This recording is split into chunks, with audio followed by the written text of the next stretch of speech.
Good evening, good morning, good night, wherever you are in the world. My name is Elizabeth Wamala. I'm your host for this show tonight. Desire is not well, so I'll be sitting in her position tonight. Tonight, we have a lot of issues going on in our motherland, Uganda, that we are here to discuss. However, we are going to start with the national anthem. But before we get to the national anthem, I would like to welcome our viewers here at Tower on UNN.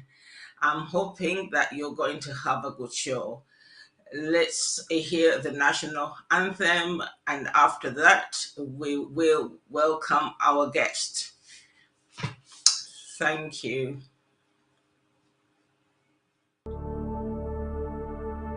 Oh, Uganda, may God uphold thee. We lay our future in thy hand. United, free for liberty, together we'll always stand. Oh, Uganda, the land of freedom,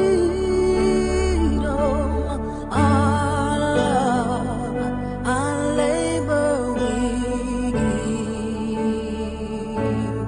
and with neighbors all at our country's calling, peace and friendship we'll live.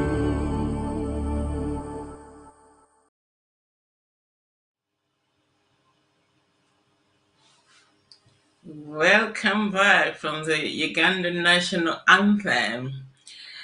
Okay, I will go on to introduce our guest tonight, Professor Remigius Chintu. Welcome to the show. Thank you very much. Correction, sorry, I'm not a professor. I am You too know, ignorant Professor, to be that title.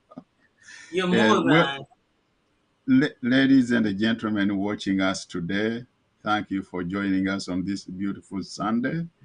We are very pleased to be with you today, and especially it's a great honor for me to be with you today together with our wonderful landlady, Elizabeth Wamala. As you Thank know, you. she is very, very well informed, and I hope together we are going to handle the topics of today and give you some insights of what is going on in our country, what's wrong with our country. Hopefully we can, together with all of you, we can find a solution to the problems facing Uganda. Welcome to this wonderful show today. Oh, thank you. Thank you very much. Okay, for the federal anthem, we are going to hear the national anthem for Lango. And after that, we'll go straight to the show.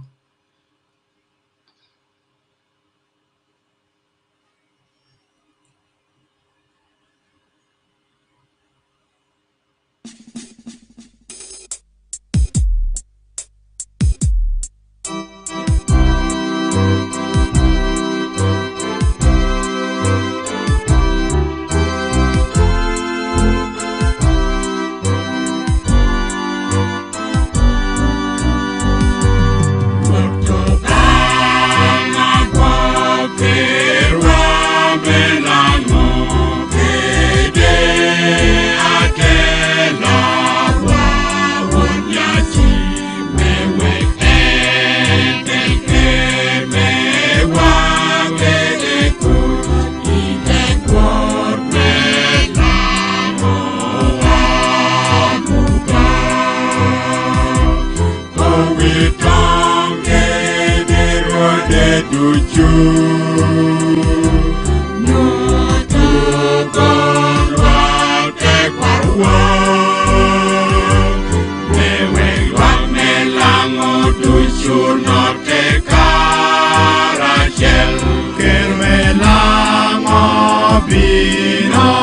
chungate Rotobana Bokirwa Melango Kede Atela Wawonyachi Meweke Teke Mewa Kedeku Idekot Melango Wamuka Ovitonge Birwade Duju Nyutugonwate Kwarwa Mewelwa Melango Duju Note Karachel Kermelango Bino Chumate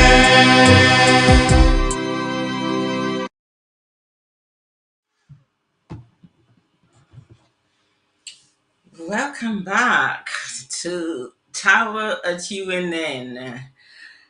Before we go into the discussions tonight, I would like to introduce to you the issues that will be on discussion tonight. Obviously, every one of you hopefully heard about the saga regarding the CEO of the Ugandan Airlines.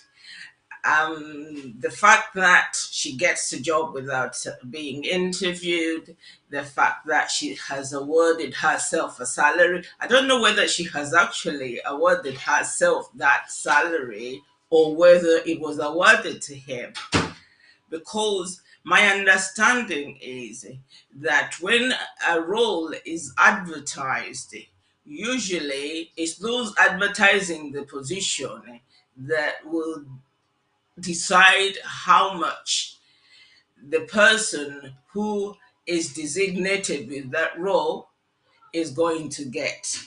On this occasion, I understand that these people have actually uh, decided how much they're supposed to earn, which is quite unbelievable. And the other issue we are going to be talking about is the reaction that we have received from the public. There is a very good article that has been written by a gentleman, and I think I need to start by reading that.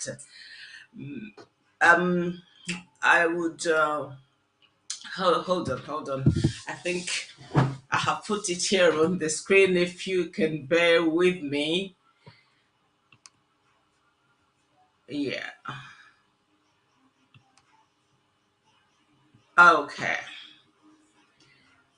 This article was written by Mr. Mohimbise George, and it reads that in fact, the topic is the tragedy of parasites running our country.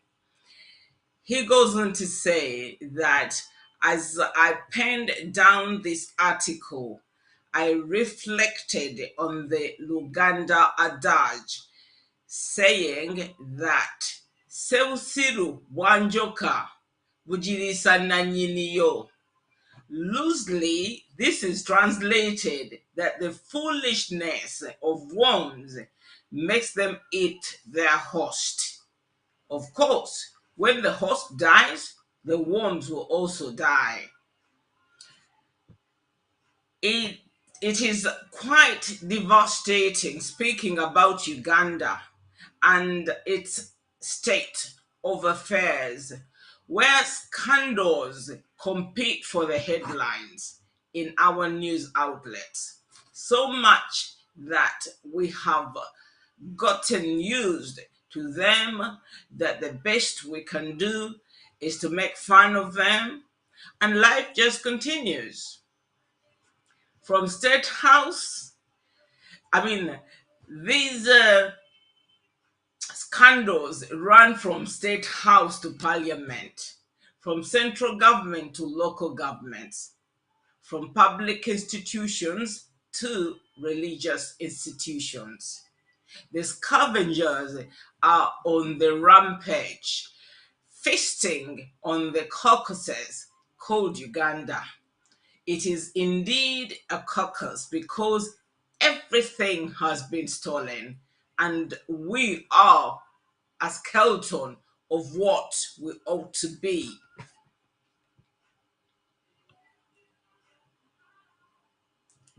The sharks have eaten Uganda like there is no tomorrow.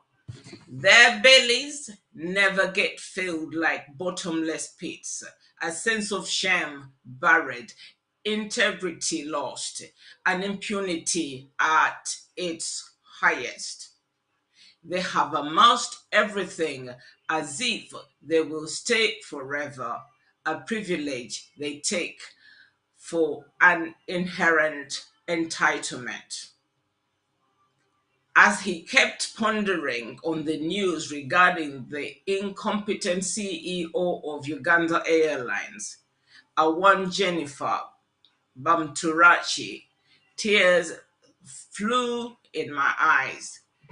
How such a con woman who claims to have a bachelor's in social work and social administration without a transcript for 28 years and claims to have misplaced it. Hold on. Yeah, and she claims to have misplaced her senior full certificate.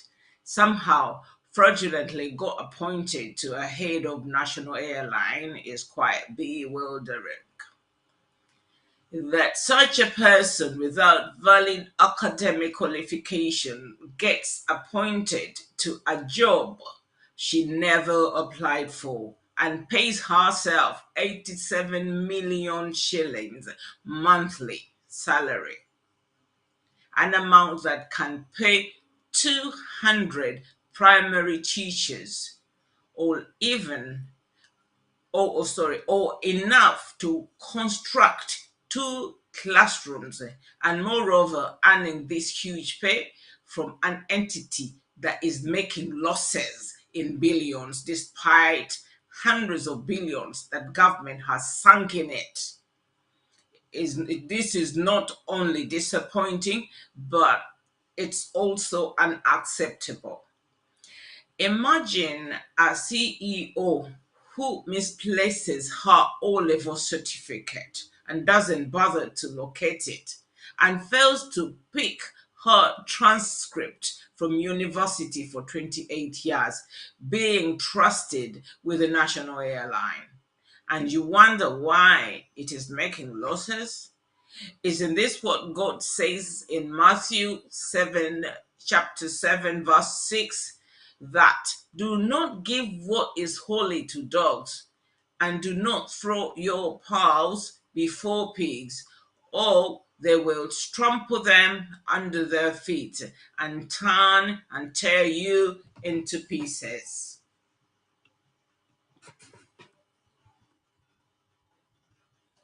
When we speak, people in the government think we are envious. The name Bamturachi is a Ranyachitara name, suggesting that why are they against her? Indeed, why are we against her? Honestly, Ugandans don't have a personal vendetta against Bamturachi and the likes. Our problem is about the future of Uganda. It is about the 45 million Ugandans who want a future, the 56% of the youth under vulnerable employment who need decent jobs, the hospitals that have turned into death traps, and the trillions of taxpayers' money that is squandered. In the next 28 years, Uganda will have 100 million people. If we can't feed 45 million Now, when soils are still fertile, shall we feed 100 million people, even with the current trends of climate change? If tens of thousands have been sacrificed into slavery in the Middle East simply because we can't afford to employ them despite the abundant resources, shall we employ 100 million Ugandans? Indeed, like the above Luganda and Dutch, the parasites don't mind whether the animal they feast on dies tomorrow. Majority of our decision makers will not be alive in the next 28 years.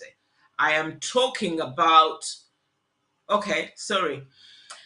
The majority of our decision makers will not be alive in the next 28 years, I'm talking about, because many are above 50 years.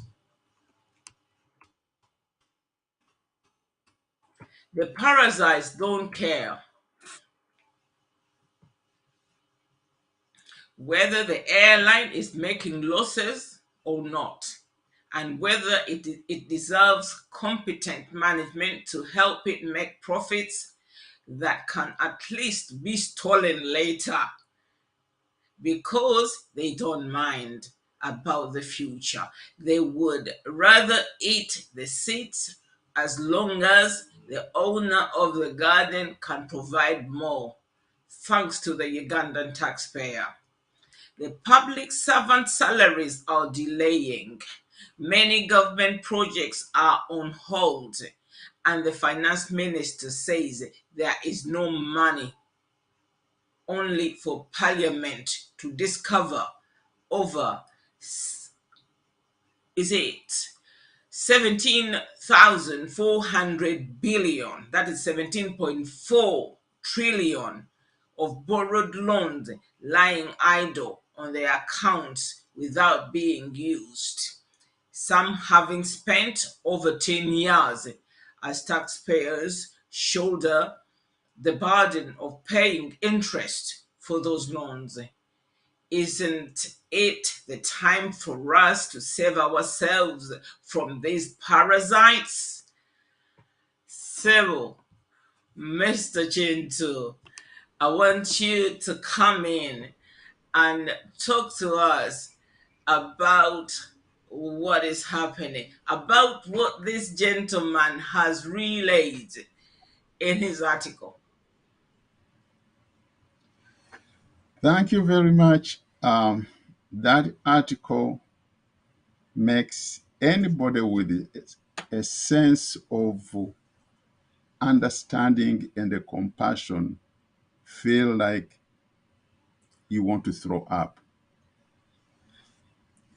And not only that, it also ignites anger to the point that we as Ugandans are justified to pick up the stones and throw at these thieves.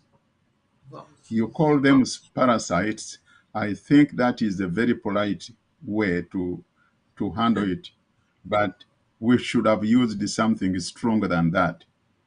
Uganda Vouchers. has been, yes, they are vultures. Uganda has been taken over by the most barbaric vultures ever existed on this planet. And I think that is putting it mild. 87 million shillings a month for some idiot who claims to have studied social work at a university. And I'm questioning whether actually he has ever been to a university. If he was there, did he actually study social work? Running an airline which has only, I think it has only 2 aircrafts. I'm not too sure about the number of aircrafts. The question is, what is the total revenue those aircrafts bring in? so that when I'm talking about total revenue, let's call it gross income. Gross income before you subtract operating expenses, which means salaries, buying fuel, paying for landing rights in different airports, etc., etc. And then you can reach what I would call net income. That is after all operating expenses.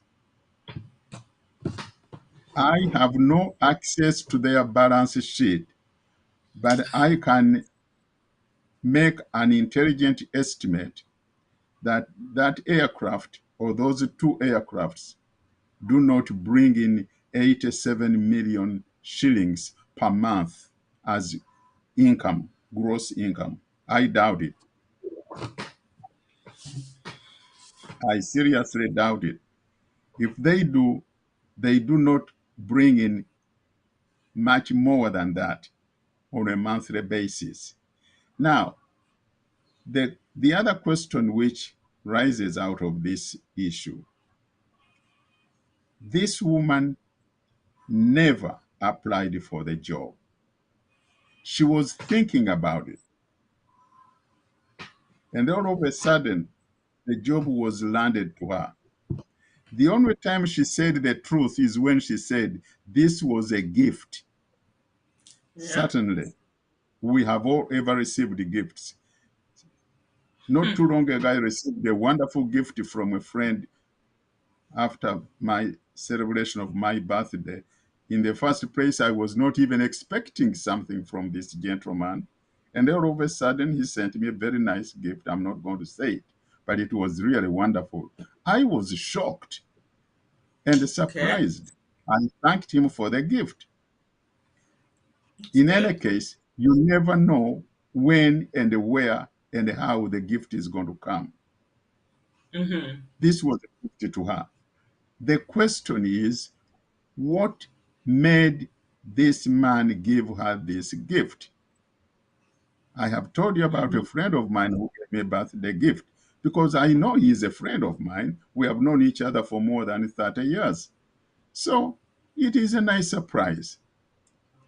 What was the motivating factor that drove this man to give her this gift? Secondly, who is this man? We heard from their testimony that that character who was sitting there looking like a pumpkin, he said, I received orders from the Minister of Transport, Katumba Wamala. And Katumba Wamala had received a phone call from Yoweri Museveni, the chief thief in the country, that this job should be given to this woman. What was the motivating factor why Yoweri Museveni could call Katumba Wamala, and Katumba Wamala calls the other guy down below, give this job to this woman? Where in the hell is she? Oh, she's still somewhere in the western region. And of course, as you can see her name, it is very revealing. Are you among the 40 Ugandans who had also shown an interest in to be the CEO of Uganda Airlines? Did you apply, in other words? No, I didn't, because the day I was going to apply, I was appointed. Oh, wow. So you were given instructions to appoint her? More or less, yes. Okay. Who gave you instructions to appoint her? Instructions came in from the Minister of Works and Transport, General Katumba, from a directive from His Excellency the President. And as a committee of this country, we want to assure you that the image that you portrayed to the Ugandans out there, it shows that there was a lot of corruption. You keep saying that we got an instruction, we got a directives. Yes, but the directive, is it really procedurally right? And as board members, you shouldn't be as conduit pipe. Now, what is your role as board members? What would you have done in my shoes, Mr. Chair? I am not the board chairperson. Oh, God. Well,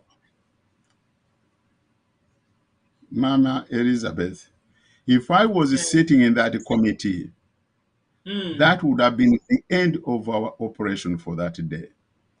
There is no need to keep drilling this woman who knows nothing, has nothing, is contributing nothing, but only perpetuating the robbery that is going on in our country. The Sure. question as a policymaker in the parliament should have been to summon the minister and also, if possible, let the president give us justification. Why is this the way public jobs are offered to people? Is this the modus operandi in which public or government positions are filled? You just decide whom you're going to give this because, excuse me, because he belongs to your tribe, or because you slept with his mother, with her mother, or something like that. I mean, there could be any reason. You could be rewarding her because you slept with her mother, or you slept with her, for that matter. After all, she looks like a mature woman capable of doing that.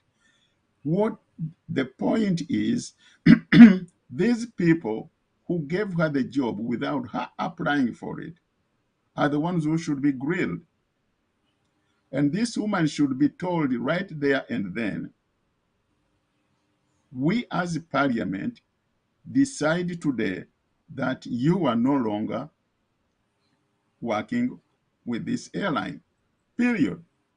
Because if they rightly claim that this airline belongs to Uganda, and we are the representatives of the people of Uganda, who are the supreme owner of this country, then we have decided, given our mandate as representative of the people, according to the constitution, that all the power belongs to the people, then we should terminate your employment in the Uganda Airline and save this country of these so many million shillings per month. I was looking at, bear with me 1 second. I was looking at an article which has come out quoting the Ethiopian airline, and he says the Ethiopian airline current CEO manager has a fleet of 130 airplanes, making a profit on the flying in 116 international flights and 23 domestic routes. The CEO of this company, of Ethiopian Airline, he has an MBA and a Bachelor of Science degree and a Master of Science in Electrical Engineering, and he was appointed in 2022.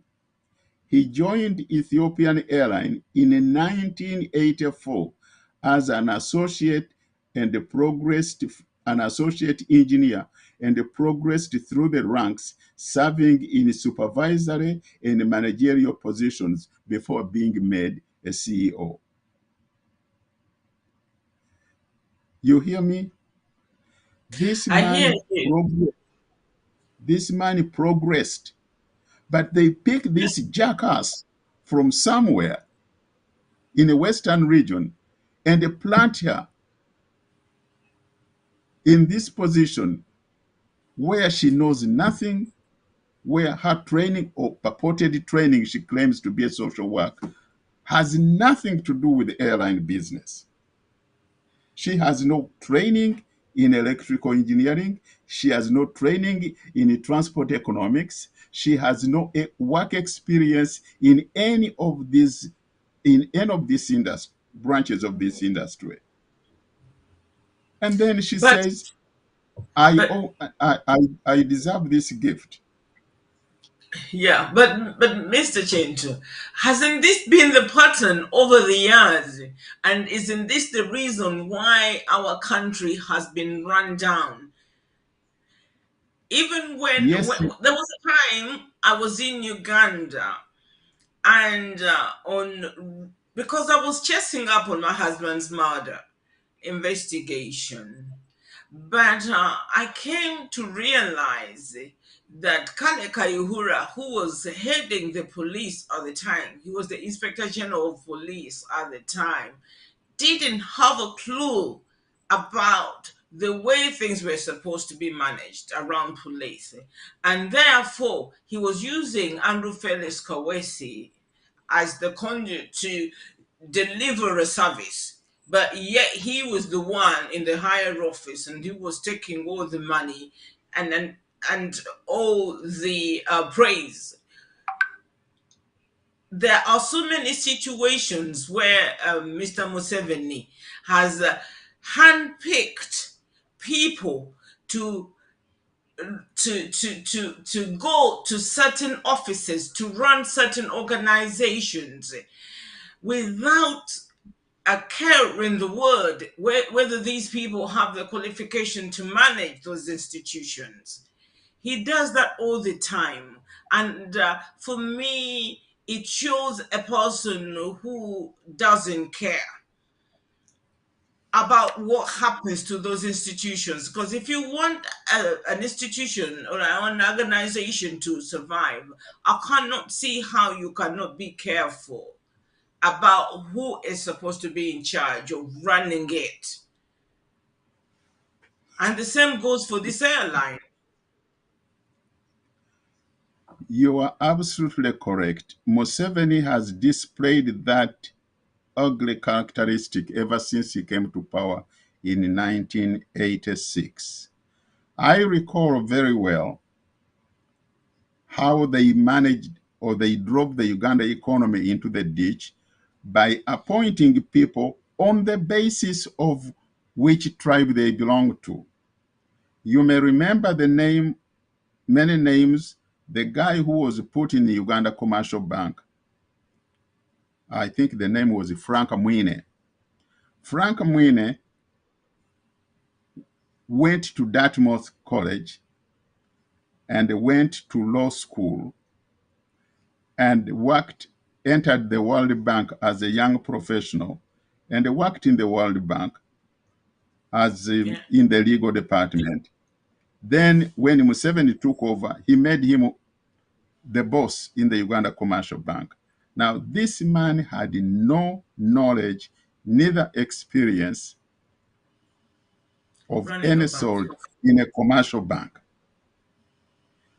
A year and a half later, he came back to Washington with a substantial sum of money. I think it was a little over 50,000 US dollars, and they deposited them in the American Security Bank. By then, it was called American Security Bank, which was swallowed up by the Bank of America today.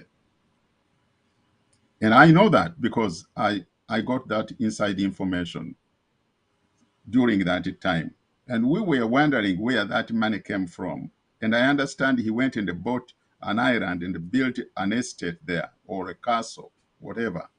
I think that island is somewhere in Lake Victoria. He's now dead. Another guy was called Ndunguse, who was made in charge of the Uganda Revenue Authority and stole all the money, went with that money to Rwanda and they set up a commercial bank there. I don't know whether it is still working. And we have this woman with the most beautiful legs in the whole world who was put in the Bank of Uganda and stole all the money. Nothing was said to her. I mean, we can go on and list a whole number of people who are given jobs on two conditions. One, you must be Mudehemuka to get into the position. It doesn't matter what you studied, what your work experience is, all those things don't matter. Another qualification, you must be a very, very excellent thief that we can put you in a position of the goat's house and you and us, we can work together stealing those goats from that kraal. Another qualification, you must be an efficient killer. Kayihura falls into that category. Yeah. Paul Kagame was made head of military intelligence before he ran away to Rwanda because he was an excellent killer. And those people who know how many people he slaughtered in Ibasima House will testify to this point. So you can see those are the categories Museveni always follows. If you are an excellent killer, you are an excellent thief, you are a Mdehemuka like us, bas, you will get any job. Don't be surprised that an idiot like that woman could be made head of the surgery department at Mulago if there was a surgery department existing anymore. Because all that matters is they put one of theirs in there. Whether she or he knows what he's doing or not, it doesn't matter. Because they have no concept of the supremacy of delivering services to the public. Those things don't matter to them. It's a shame. And it is a shame to see Ugandans still sitting here quietly, eating and dancing and having a good time when this is happening to our people in Uganda. It just blows my mind.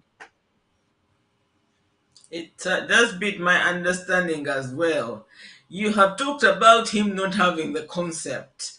For me, as you were saying concept, I wanted you to say the word conscious because you can forget about anything else. But you know, what does your conscience tell you? If you're going to offer someone a job, fraudulently, at least try and check their credentials. But even that he didn't do. And unfortunately, the word conscious does not exist in their heads. If it did, more than half of the evil things they do wouldn't be done. It takes a human being to have a conscience. And you would be making a fundamental mistake to include these in the category of human beings. They are not. They're not These are human. not humans. No human being, no matter how evil you could be, that could do even 1/10 of the things these people have done to our country. And they have collected any of those people who may look like them or may think like them and act like them, and they brought them closer to themselves to the point that you can look into the entire constellation of Uganda's leadership, a pile of maggots. I remember when I was growing up, we had a pit latrine in my home. And there was a time before the Gombolola chief came and ordered my father that we should have a deeper pit latrine. That is 100 years ago when I was still young. And I remember as a kid looking into that pit latrine, and all you could see was maggots. Yeah. And when I look at the leadership Museveni has put together, it reminds me of that day when I was about 7, 9, 10 years old, looking into that pit, that shallow pit latrine, and I see nothing but maggots. There is a video that has been circulating. I don't know how long it has been on there. One of those characters going around in yellow, dishing out money. Museveni agabudde, Museveni agabudde. And I mean, the way she was dishing out money when people are starving to death in Karamoja, giving money to some people wherever they were, trying to buy their support, and yelling out Museveni agabudde. I could see those maggots just, running around in that pit latrine. That's what she is. Yeah. That's the only accurate comparison I can make. Yeah, I but have when what it takes to run this airline, and nobody can take that away from me. It is my gift. I can do it, and I'll do it. Not alone, by the way, because I work with a team. And that team in there, combined, we have close to 100 years of experience together. And all of us together have what it takes to run this airline. That's why it hasn't dropped out of the sky. Can you just imagine the attitude? Like, we have The, not seen your transcript. the arrogance, the attitude, the self-confidence. Which experience do you have other than cleaning your behind when you go to the bathroom? That's the only experience you have. What experience do you have? Like, what are the roles of a social worker? What is the description of that role? How does that entitle you to go and run an airline, a commercial airline? It's not a private airline, it's a commercial airline, government owned, you know? But anyway, before we move on, I would like to understand whether this airline still belongs to Uganda, because there has been so much said, and we seem to be confused by what is going on. You know, there are times you don't know whether you're coming or going because of the things these people do and say. We were told that this airline was sold. Why are we even being concerned about the people that are working for it if it doesn't belong to the country? That's $1 million question. And unfortunately, none of those people in the parliament raised such an important question. Why are we concerned about an airline which doesn't belong to us? And nobody... okuva mu minisitule y'ebyamakolero leero balabiseko mu kakiiko ka palamenti ak'ebyobusuubuzi akabadde kakubirizibwa omubaka Kenneth Lubogo, era bano babadde bakulembeddwa minisita Aggrey Bagire. Eno minisita Bagire gy'akabatemedde nti erinnya lya Uganda Airlines ery'ennyonyi y'eggwanga lyagulibwa omuntu omu nga teri asobola kulijjayo okuggyako okwebbululira mu linnya eddala singa baba bazizzaawo ennyonyi y'eggwanga. Wabula ababaka bakanze kubuuza linnya lya munnayuganda eyagula erinnya lya Uganda Airlines nga mpawo kibaddibwamu. Wabula minisita n'abategeeza nga naye bw'atamumanyi ekintu ekijja ababaka mu mbeera. Even our name, Uganda Airlines, is already patented to a certain individual.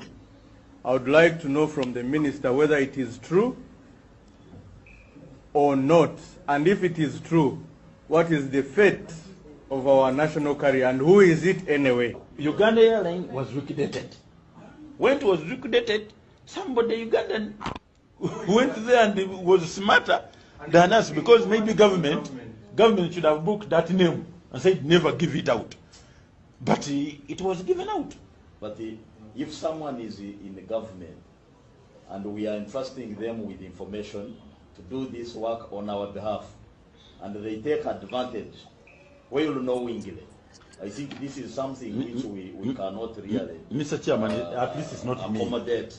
That's what I'm trying to say. We At must least condemn this with the highest stance it deserves. Mr. Chairman, the conflict of interest that would have taken toll on me, it would have, if it was me or my senior colleague that booked the name, then we would be in trouble. But it is up to members of parliament to take up whoever. It is up to you. Tell us the person I don't know, Mr. Chairman. I'm being honest, because Uganda Registration Bureau does not belong to Minister of Works. Kampuni y'ennyonyi eya Uganda Airlines kinajjukira yaggalawo emyaka egisoba mu 10 emabega nga kati Uganda y'emu ku mawanga agatalina nnyonyi zaago. Tulina okunoonyereza okulaba muntu ki oyo eyakikola ekintu bwe kityo. Definitely tukitegedde nti erinnya wali yalitwala naye tetunamanya muntu ki eyatwala erinnya eryo. We are going to interest nga parliament okubeera interested of finding out. Tujja kubuuza mu Registration Services Bureau ani eyatwala erinnya lya Uganda Airlines. Okumanya bizibu n'amakubo gaffe mu bwengula bwa Uganda gaali gatwalibwa ensi endala, kyokka nga kino minisita akakasizza nti kyo kisobola okuddawo. Kyokka ekizibu ekiriwo bategeezezza nti Uganda ne bweba yakuzzaawo nnyonyi yaayo, nsi njavu nnyo etasobola kugula nnyonyi mpya kapyato okuggyako okupangisa ku balala, nga kino kye bateekateeka okukola. Kampuni ya Uganda Airlines yaggala olwa butakola magoba era ennyonyi ezaaliwo ne zitundibwa. kyerine Noah bahati.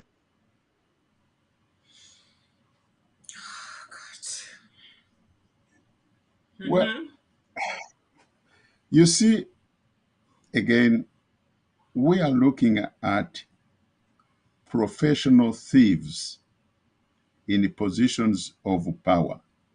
And I believe, to be honest with you, they deserve a good beating, because there is no way you're going to get anything out of these idiots. They are a bunch of thieves, they are crooks, and it's not worth wasting time discussing anything sensible, because they are senseless. They have no conscience, they have no hearts, they are a bunch of vultures. Uganda should be a country that is run by laws. The process of liquidating a company is a public process. It's not a secret process. Who did initiate liquidating a company? What was the legal foundation for liquidating this company? And who signed off on the liquidation? And if it has been liquidated, it must be put on public auction. Who set up a public auction and who bid for that purchase? All that should be well known to the public, or at least to the parliamentarians. If the public somewhere there in Nankwanzi don't know, at least the policymakers should know.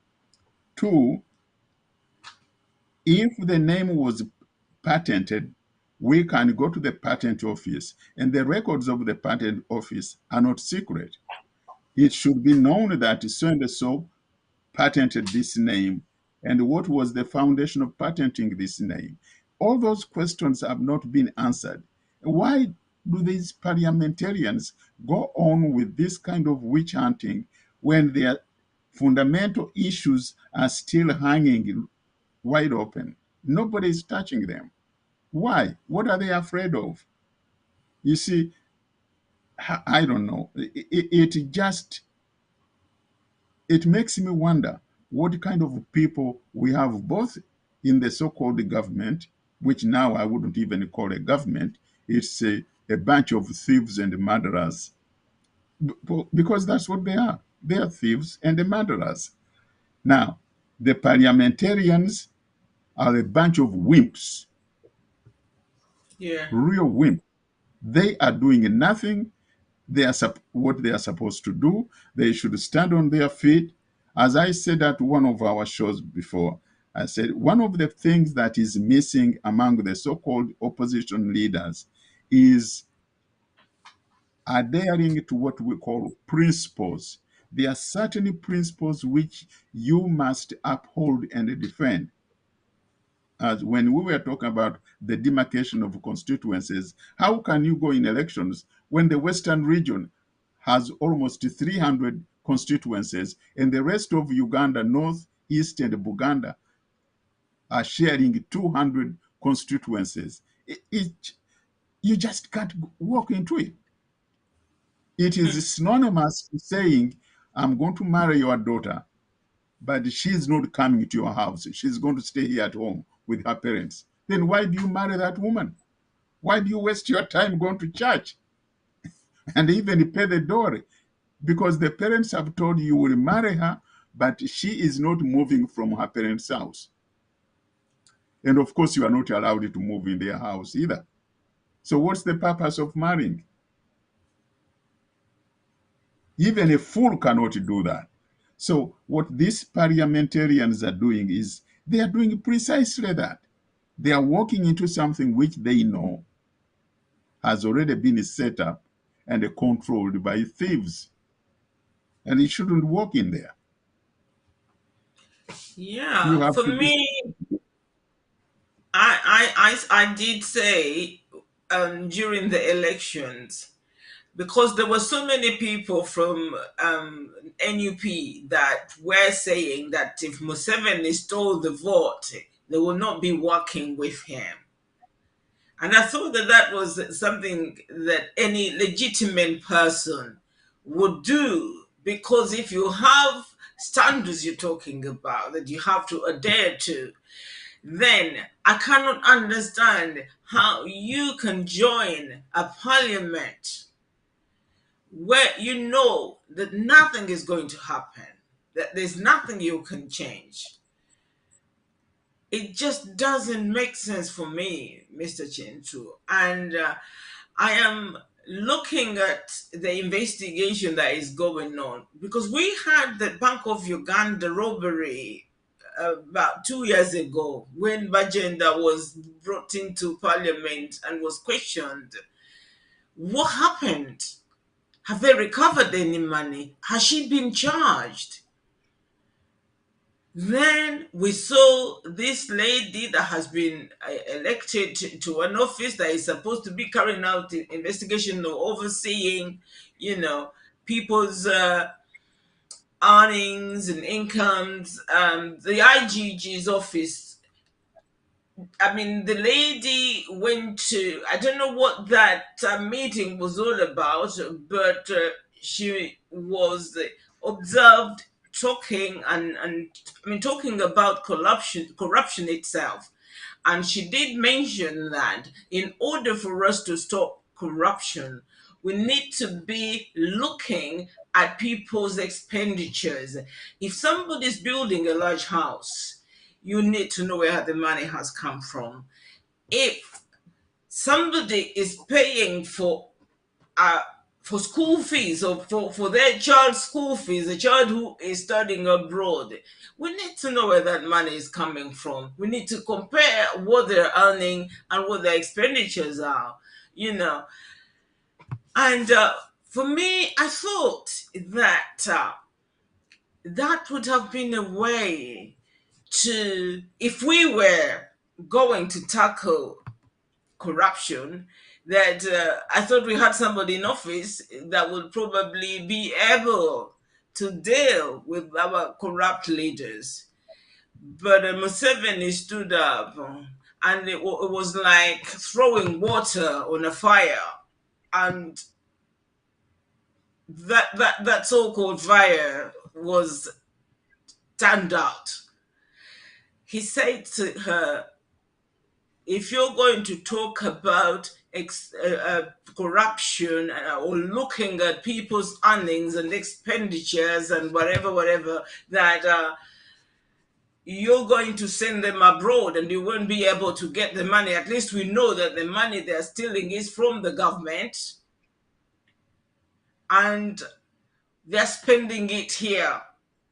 So for me, that justified that he knows who is taking the money and he is not bothered as long as those people are from his camp. So the country is in such problems. And I was in Uganda in 2005, the very first time, but I came here in the 80s when I was still young.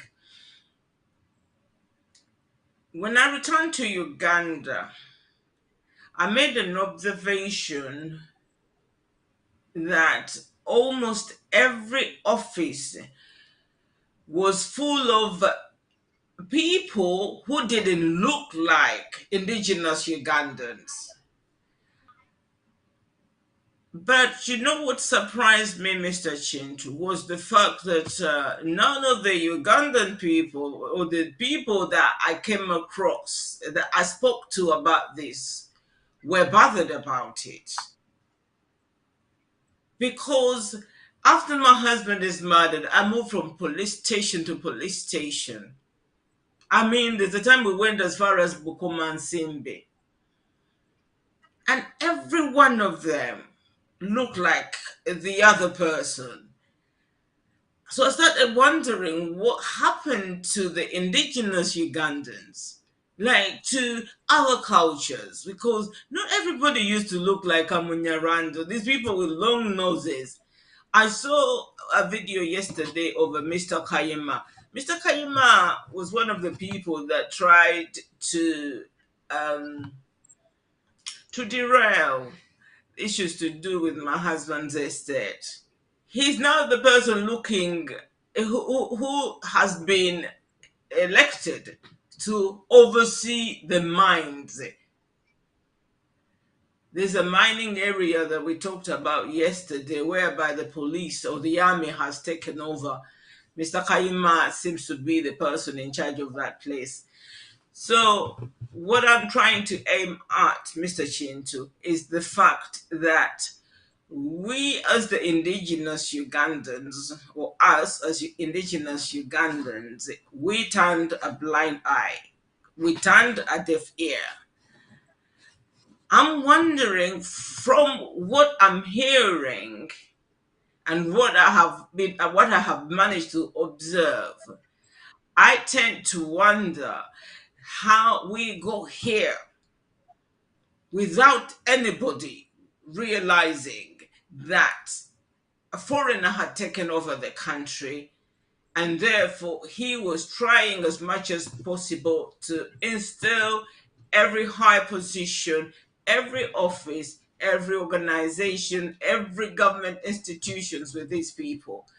How come nobody has raised a finger, has opened their mouths to say something about it or something against it? I do not understand. And for me, I'm thinking that we are where we are because we decided to take a back seat. The other issue as well that we need to think about or put into consideration maybe is the fact that Museveni has killed everybody. Like, this is not a secret. And most people have said, oh, they're going to kill me, and they've ended up dead. Is this the reason why people have decided to look away, to be quiet, and just get on with their lives? But if that is the case, how are we going to survive in this environment? How are we ever going to survive? I think there is something which, as Ugandans, we are missing. Yes, we may look good on the media, castigating an individual, trying to downplay that person or that individual. But what is the far-reaching impact on the airline? As we send these negative social media tweets, do we think about the impact of that industry as a country, as a Ugandan? Do you? Because this is not about the individual. This airline is not an individual's airline. It's a national asset. We want to promote a national asset. But we spend a lot of energies trying to pull people down, dehumanizing people. It doesn't help. We should instead be jealously protecting this young baby. But we are not, as Ugandans. And it's a shame. Let's be proud of our things. Other people are. Do you think there are no problems in other countries with other airlines? Sure. Why are they collapsing? Are there no airlines which have collapsed? Why don't they make the headlines on the media? Why should Uganda Airlines be the ones every day, every other day? You know, if a mistake is made, then it's, hey, we brought it out of proportion. I think Ugandans, we need to refocus ourselves. This is a young industry. We killed our airlines long ago. We are just trying to survive to bring it back. But we are spending more energies in trying to pull it down. What will be the benefit? It's my appeal, you the media people, that it doesn't pay. It doesn't pay to shoot ourselves in our own foot. This is what we are doing. Can you stop repeating? Oh, my goodness. My goodness, Mr. Chintu, can I first say that yes. He tried as much as possible not to speak about the issue. Because the issue here is about the way this woman obtained this position, her qualifications. I mean, those are the things she should have presented, because everybody's talking about it because of the fact that powers from above, that somebody from a higher office called the person who has designated this person with the role. And we have had it. Why isn't he talking about that? And he's just beating about the bush and talking about, actually, he is blaming the media for saying something about it. Yeah, you are right. Well, what poor General Katumba Wamala has done is blowing hot air out of his mouth pipe. In the first place, he calls it a national asset. Can he verify whether Uganda Airlines is a national asset belonging to Uganda? That's the first thing he should know. He's the Minister of Transport. He should know that. He's defending that woman and accusing the media of exposing what is wrong. Not only wrong, what is criminal. He is even addressing the issue that there are standard procedures which must be followed when a vacancy opens up in a public service job. How do people fill that vacancy? How do people apply for that? And how is the selection? And what are the bases? As a matter of fact, when you advertise a job like that, you can say, we need someone who has at least a medical degree with experience of working in surgery or what, because we are going to fill up a position in the operating room. So we need someone. You don't simply bring a medical assistant or a registered nurse to be head of the surgery room and be able to operate on people. This position of running an airline, we need someone. And I know there are many Ugandans with very good experience who are first pilots with good experience working in the airline business somewhere in the world. If I'm not mistaken, one of the Balangiras, I think Sekabaka Mutesa's son, is working as aeroplane engineer somewhere in California. I'm not too sure, but Ugandans who live in California know this, could probably call and verify. If that kind of a person applied for this job and says, hey, I've been working in California for 20 years as aeroplane engineer, I want to apply for this job, he is a better candidate than some character who claims to be a social worker without a proof of qualification even as a social worker. Okay? Now, he is asking us to be proud of our thing, which is our thing, by the way, he's talking about. As a matter of fact, we are not even proud of Uganda as a country, because you, Katumba Wamala, and your fellow crooks and murderers that you are rubbing shoulders with every single day, their record doesn't give me any very justification to be proud of you and my country. I am ashamed of you. We are ashamed of your government. We are ashamed of those characters that that took over our country. They are not Ugandans. How can I be proud of some invaders that have taken over my country? We have no justification to be proud of what you are doing. Two, how many people are you killing every day? That I should be proud of killing our people? You should even be ashamed of yourself, because they killed your daughter in your presence. And you are out there giggling, not giggling, but weeping like a baby. I am bleeding, please help me. And you were begging the border riders to help you. As a general, you should have called the military helicopter to pick you up. But you didn't. You ended up riding on border, the same people you have been cursing every single day. As Minister of Transport, Katumba Wamala, in your speech, you should be speaking about the deficiencies we have in delivering means of transport within the country. How are people moving from one island of Buvuma to another? How are people moving from one end of the country to another? The broken roads and the bridges. The last episode of landslide in Bugeshu, how many roads were destroyed? And you are not even talking about it.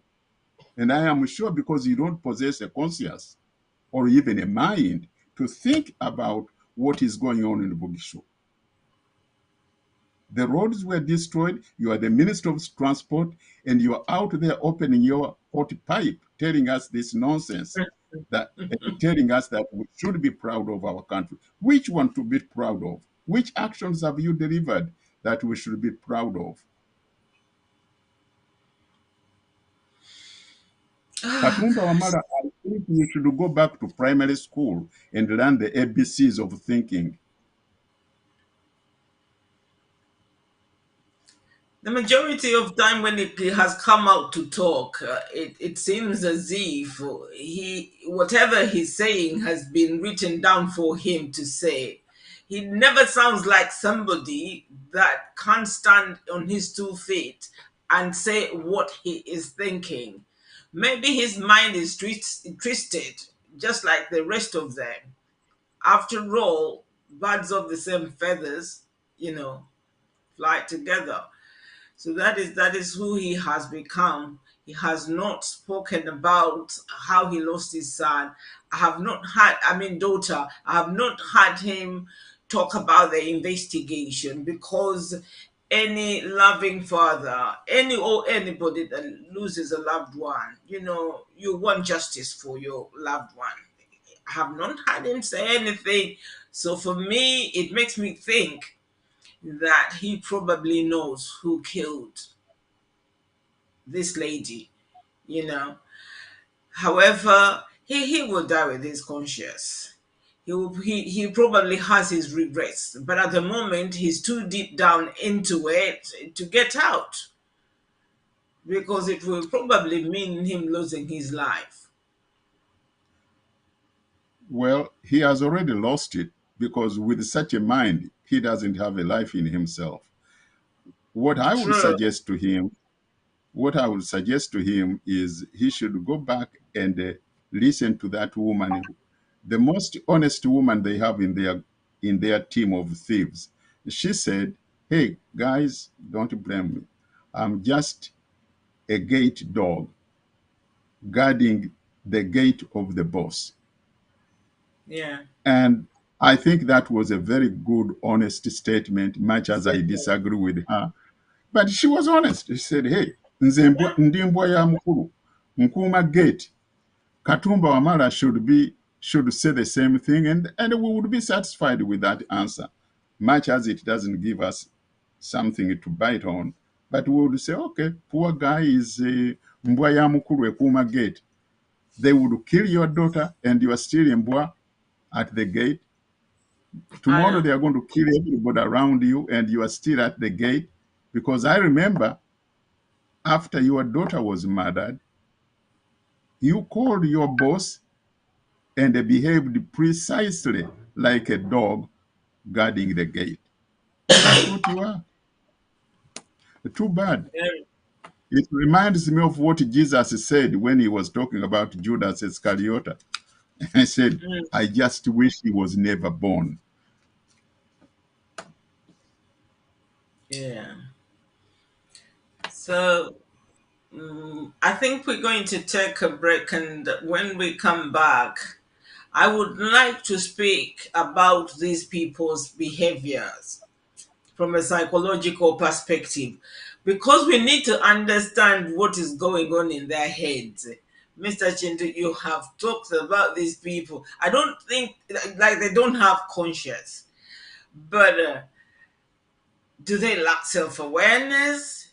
Don't they think that we are human beings, that we have feelings, and we are noticing all the things they're doing?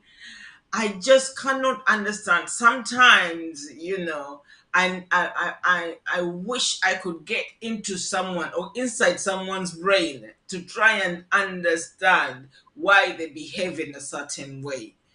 Because the president, if this incident that has been discussed on social media last week or this week had happened in a country like England, I mean, if it was the prime minister that had offered someone a job, he would have resigned.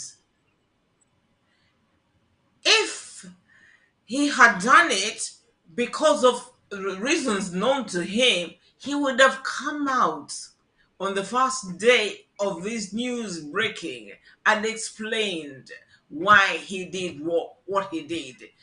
But this guy always keeps quiet. Just like this guy has said in his article, that it's like their scandals like beat each other on a daily basis. If it's not about the government, it's about the parliament. If it's not about the parliament, there's a scandal in the local government, or there's a scandal in coming from the church. So I want to speak about the psychological behavior from a psychological perspective. Why we believe, or why psychologists would believe that, or why they give these people a diagnosis of why they behave the way they do. Sorry. Producer, can we just go for a break? Thank you.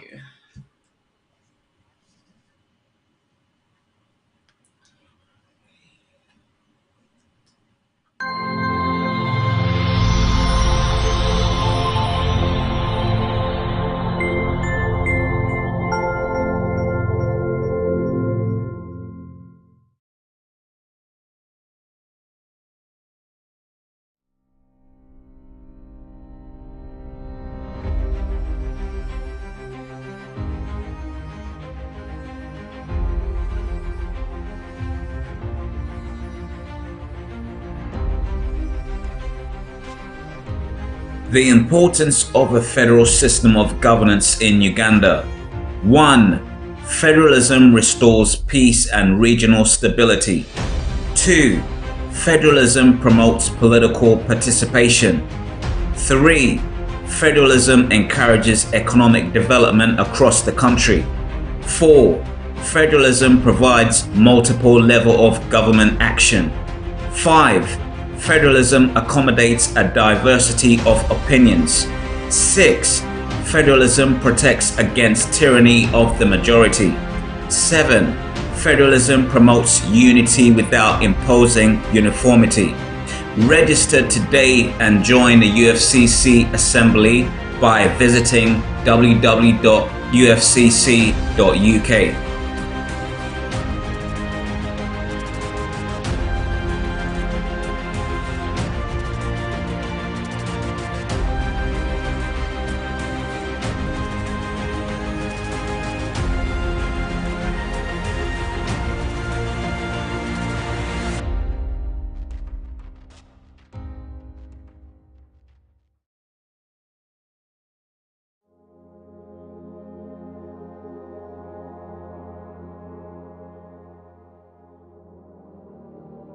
Why do we need the federal system of governance in Uganda? And what is federalism? Federal is a system of governance. It's not about getting rid of the central government. It's not about party politics. It's not about multi-partisan or absence of it. It's not about religious differences. It's not about tribalism. It is not for the benefit of Buganda alone. It's not about monarchism. It's not about land or dispossessing people from land. It is not about supremacy of one region over another or others. It's about helping the central government to provide services more efficiently and provide more effective development to the people. It's about sharing power and responsibilities between the central government and regional governments. Federalism is about providing more prosperity, more wealth, more feeling of belonging and participation in governance by marginalized and non-marginalized people. The federal system of government minimizes possibilities of waging war against the central government. It minimizes internal acts of terrorism and discontent against the central government. It has inbuilt safeguards that ensure uniform growth for all regions of the country, and additional measures to make sure that the marginalized or less developed regions of the country can catch up through the system of equalization grants and affirmative action programs. This ensures that the regions with greater income and development contribute a percentage of their earnings to the developed areas which may be less developed.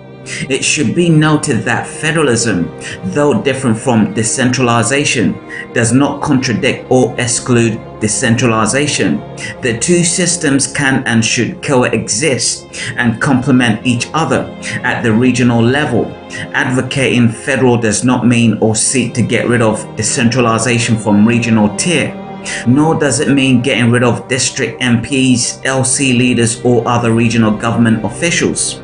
To learn more about federalism, register and join UFCC at www.ufcc.uk.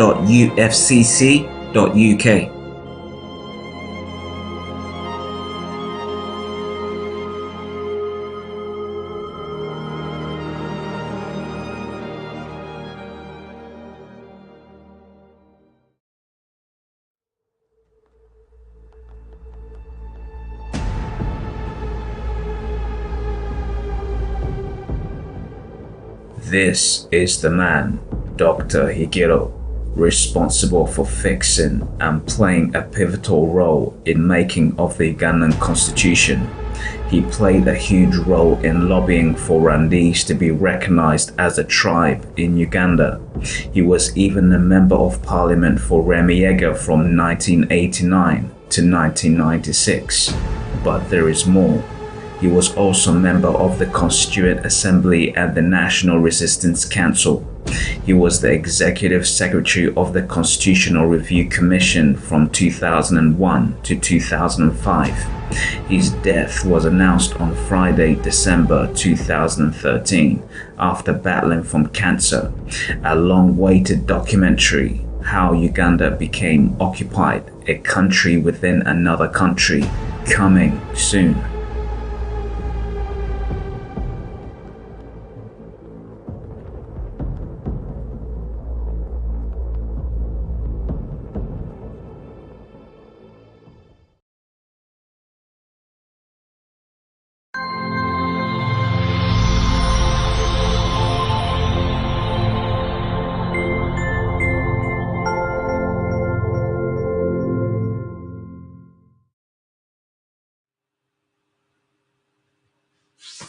Welcome back to the tower at UNN.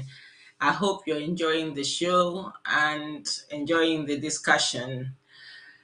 Okay, Mr. Chinto, for me, I have looked at these people's behavior from a psychological perspective.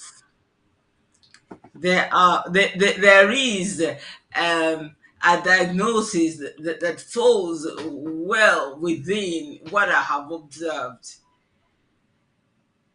The behavior of a narcissistic person. I'm going to try and read this, and I think our viewers will agree with me. A narcissistic personality disorder, the word narcissism gets tossed around in a lot of our self-obsessed, celebrity-driven culture, often to describe someone who seems excessively vain or full of themselves. But in psychological terms, Narcissism doesn't mean self-love, at least not of a genuine sort. It's more accurate to say that people with narcissistic personality disorder are in love with an idealized, grandiose image of themselves. And they are in love with this inflated self-image precisely because it allows them to avoid deep feelings of insecurity. But propping up their delusions of grandeur takes a lot of work. And that's where the dysfunctional attitudes and behaviors come in.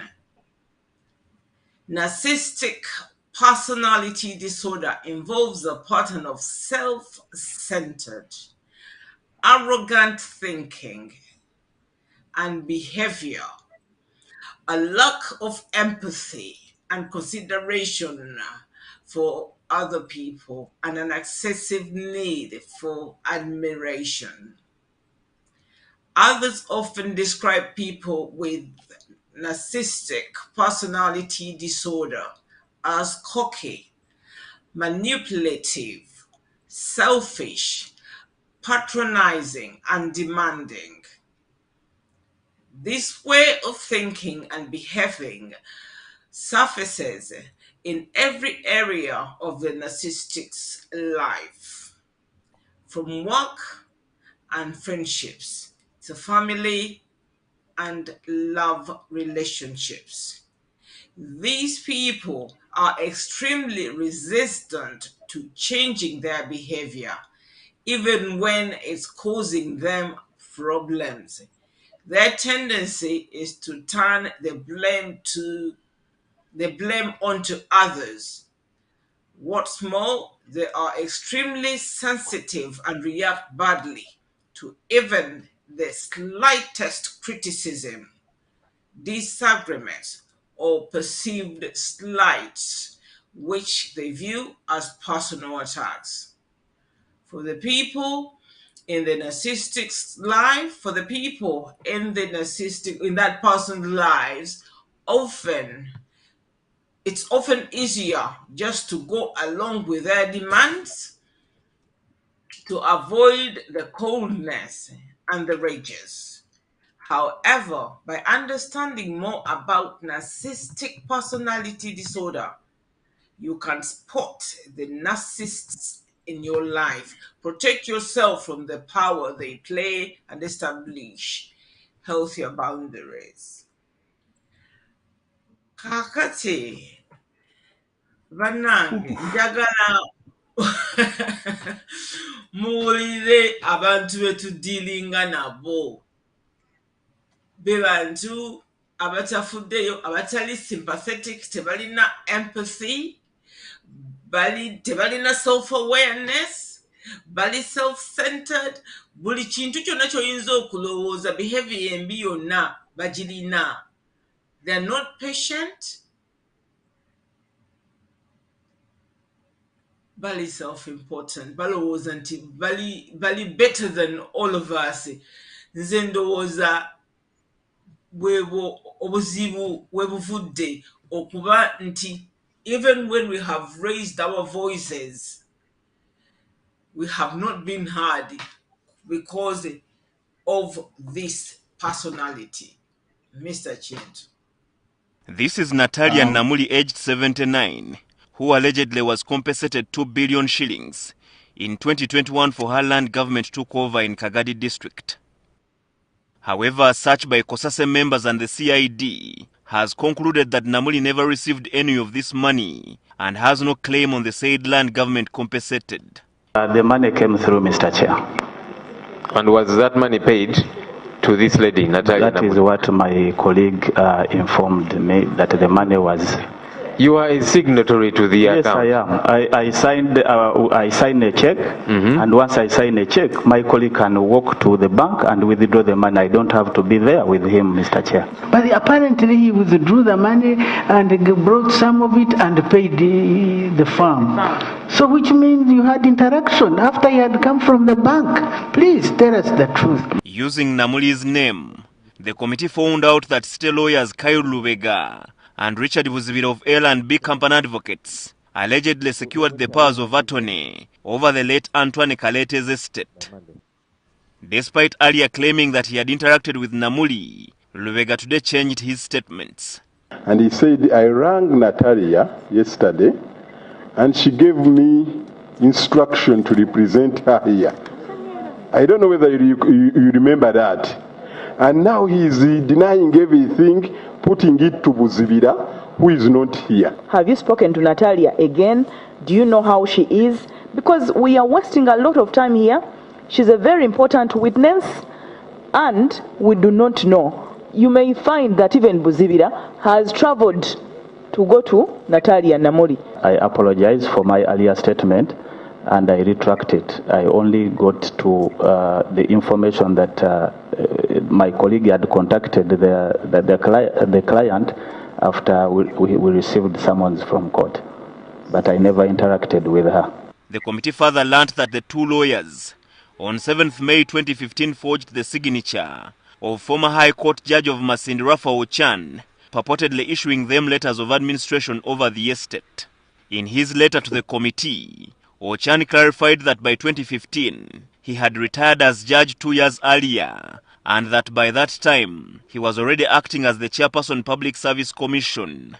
Council Vega, would I be wrong to hold you and your law firm, responsible for this forgery that has occasioned a financial loss to the taxpayer of over 2 billion shillings? Mr. Chair, this is not a file that was jointly handled. That I was really party to the entire transaction, or that I ought to know what was going on. There are files in the law firm that we individually handle. Not all files are handled jointly. With due respect, because this is something serious, and you just are swaying around, and then you talk lightly, and your colleague is in and out, dodging and having excuses, when we are serious trying to save the government from such a picture. Richard Buzibira skipped the committee proceedings. Kosase chairperson Joel Senyonyi handed Lubega to CID for further investigation and also directed Buzibira to report to police not later than tomorrow. Herbert Ziwa, NTV at Parliament.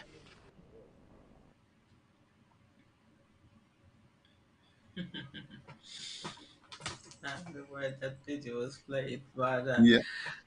Okay. Nyabo, Yeah. just a comment about that video. When I heard that so-called land gentleman, who happens to be a lawyer, in Uganda we have a saying, Ajejemba, because there is nothing he said that makes sense. No. He just came there and blew hot air out of his pipe. As I say in Uganda, yaze kujejemba, that's it. Now, during the break, when you introduced that topic, I went into my library and picked up this book, The Death of Truth. I don't know if you see it. Yeah. The Death of Truth by Michiko Kakutani. Now, looking at page 61, I noticed, I wanted to quote this.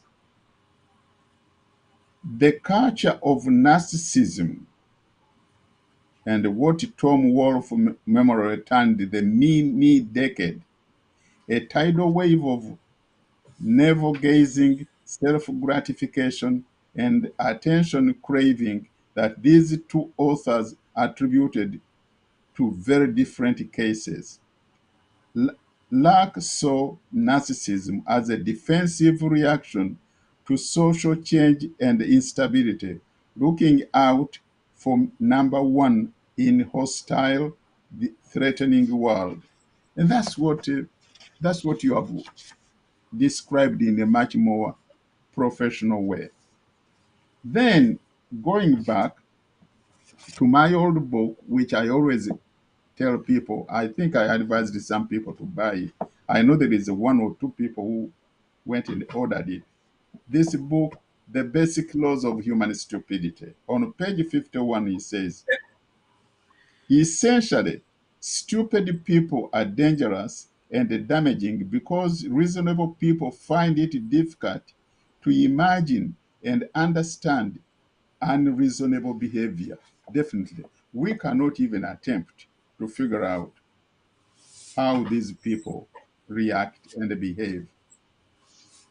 At page 56, he says, non-stupid people always underestimate the damaging power of stupid individuals. In particular, non-stupid people constantly forget that at all times and places and under any circumstances, to deal and or associate with stupid people invariably turns out to be a costly mistake. End quote. Now, you said you went to Uganda and every office you went in, they were only by the Hemuka working there. And you were Yeah. surprised that many Ugandans were not concerned.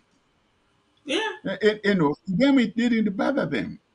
Now you hear so many people telling you, we have married these, some of them, we have children with some of them. So what? Does that mean you should dish away your country and give it to them because you married their daughters or you married into their families? Is that the justification for this mistake of selling your own country? It just doesn't make a sense. So we are sandwiched between two types of stupidity. The stupidity of these thieves, whom I would characterize in this book, Basic Laws of Human Stupidity. He characterizes them as bandit, stupid people. They are out there to steal from someone for their personal gain. Then we have stupid people in our camp who will even give all what they have on their own plate without gaining anything, and they create damage to everybody, including themselves, without even knowing. Those are the, what you called it in the first example you gave, that they will go in the grave, what do you call them? Worms, the worms that eat the person, and the person he Yeah. dies, and he is buried with them in their bury. And that's what these people are.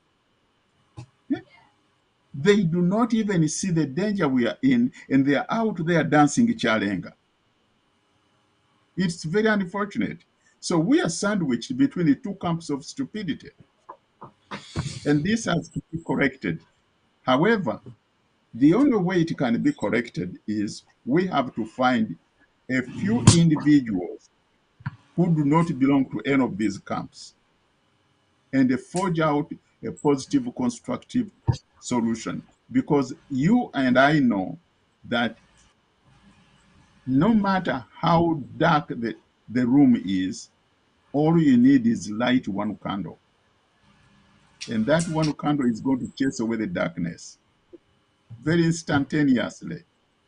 If we come up with a good program of salvation, all these nincompoops are going to fall by the wayside because they have no program that can stand up and compete with light. They just don't have it. You are not The going other to dance your way into salvation. You're going to have to roll up your sleeves. The other issue, Mr. Chintu, is the fact that, like the Luganda Adag that I spoke about in the beginning, or the person who wrote the article talks about, don't they worry about the future of the country? Yes, they have taken it over, they're running it. They have destroyed it. They've cut down the trees. They're building in the swamps. They like that. We have no sewerage system in Kampala. Like the whole place is just falling apart. But they're busy taking everything they can take. Like the guy has described it as a skeleton. We are a skeleton at the moment, but if they hope to stay for another 50 years, because according to their plan, the Tutsi plan, the 50-year Tutsi plan, they're supposed to be here for at least 50 years. They've done 36. Don't they worry that there won't be anything by the time they hit 40? I don't under, I Well, can't, just cannot understand, their reasoning capacity. um, yes, but you have to understand their psychological makeup. There is Yeah. a Munyarwanda general there. I think he goes by the name of General Kavuma. He has a Baganda name, but he's a Munyarwanda, a Mudehemuka for that matter. He made a tape and mentioned how his family moved from one location to another with their cattle, always looking for green pastures. Now, these people, when you talk about, don't they have concern that they could destroy this geographic territory? For them, they have no conscience, they have no allegiance to any geographic territory. We have said this over and over. We as Baganda have a geographic territory we call ours. And Acholi has a geographic territory he calls his. Anita Sot has a geographic territory he calls his. A Mukamba or a Muluya has a geographic territory. But these people don't. For them, well, okay, if we have destroyed this territory, we shall move on and go to Congo or we go to Zambia with our cattle. And, when you talk about even the infrastructure, for them, a road is where the cattle have walked through and is going to come walking behind them in Izirugabire. And then you talk about these tarmac roads, those things that you are speaking about aerospace engineering to them. It's not in their psyche. It's not. Where his cows go through, they have paved that to him, that is the highway. As long as he can walk behind his cattle in his Rugabire and his stick, now they have the AK-47s. Okay, he can move from here to Gambia, or of course they would roam around until they even reach Cameroon, as long as they are looking for another place which has not been destroyed. Now, if they finish this area and they move to Cameroon and they destroy it, they'll move to Nigeria. If the Nigerians will allow them to come with their herds of cattle on their land. But that's their mentality. It is terrible when you think about it, that you destroy a bridge on which you're standing. I mean, who does that? But given the diagnosis we have given them, well, that is who they are. They do not care. You have just about described it. It is the worst case scenario for us Ugandans, but it's the reality. That is what is happening.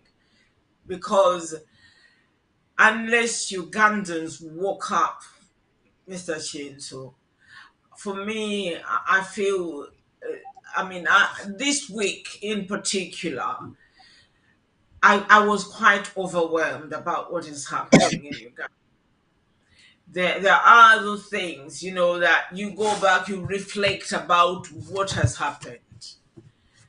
And for me, I've been one of those people that have actually asked myself that where are all the other Ugandans, the responsible Ugandans,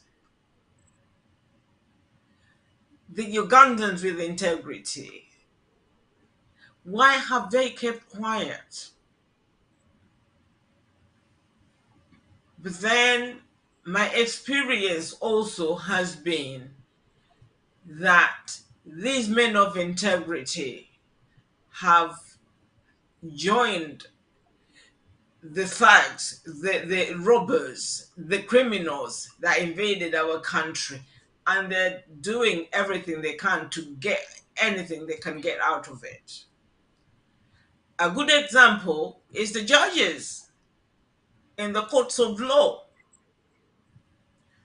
Mr. Chintu, or our viewers, in Uganda, you cannot win a case. It depends on what it is. I mean, you cannot. Usually, they'll either take a bribe. If they don't take a bribe, there is somebody threatening them. Like I found out in my husband's case. So there is no man of integrity anymore. And I think that kind of sums it up for us as to why we are where we are at the moment. I mean, people like yourselves are out of the country. You're doing everything you can to raise awareness. But people are not even listening.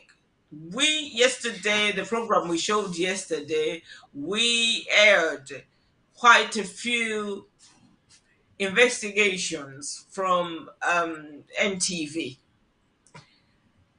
As I was searching to find out what else is there, what else has been taken, and because I wanted to compare or to show Ugandans that what was happening with this lady has happened. There are so many things that are going on in Uganda, unlike what we have been told, because some of the things come to light and others never do. So I went digging, and some of the videos that we showed last night, I was actually amazed or bewildered in a sense that these videos or the investigations were highlighting the problems of the things, how the government has mismanaged the country's resources. The views were so low. And these are videos that are not over an hour long, but people are not even watching them. So then I wake up to reality because Mulangira came out and said, you're watching, there's so many views on I mean, the people that are swearing, the people who are tearing each other down, character assassinating one another. And these videos have got thousands and thousands of views. But the information, someone has actually set out and risked their lives and gone out and carried out these investigations. But it's put up on YouTube, but people are not watching them. Because some of these videos were about 4 years old. So somebody somewhere, someone out there has been doing a great job to inform Ugandans that this is where we are.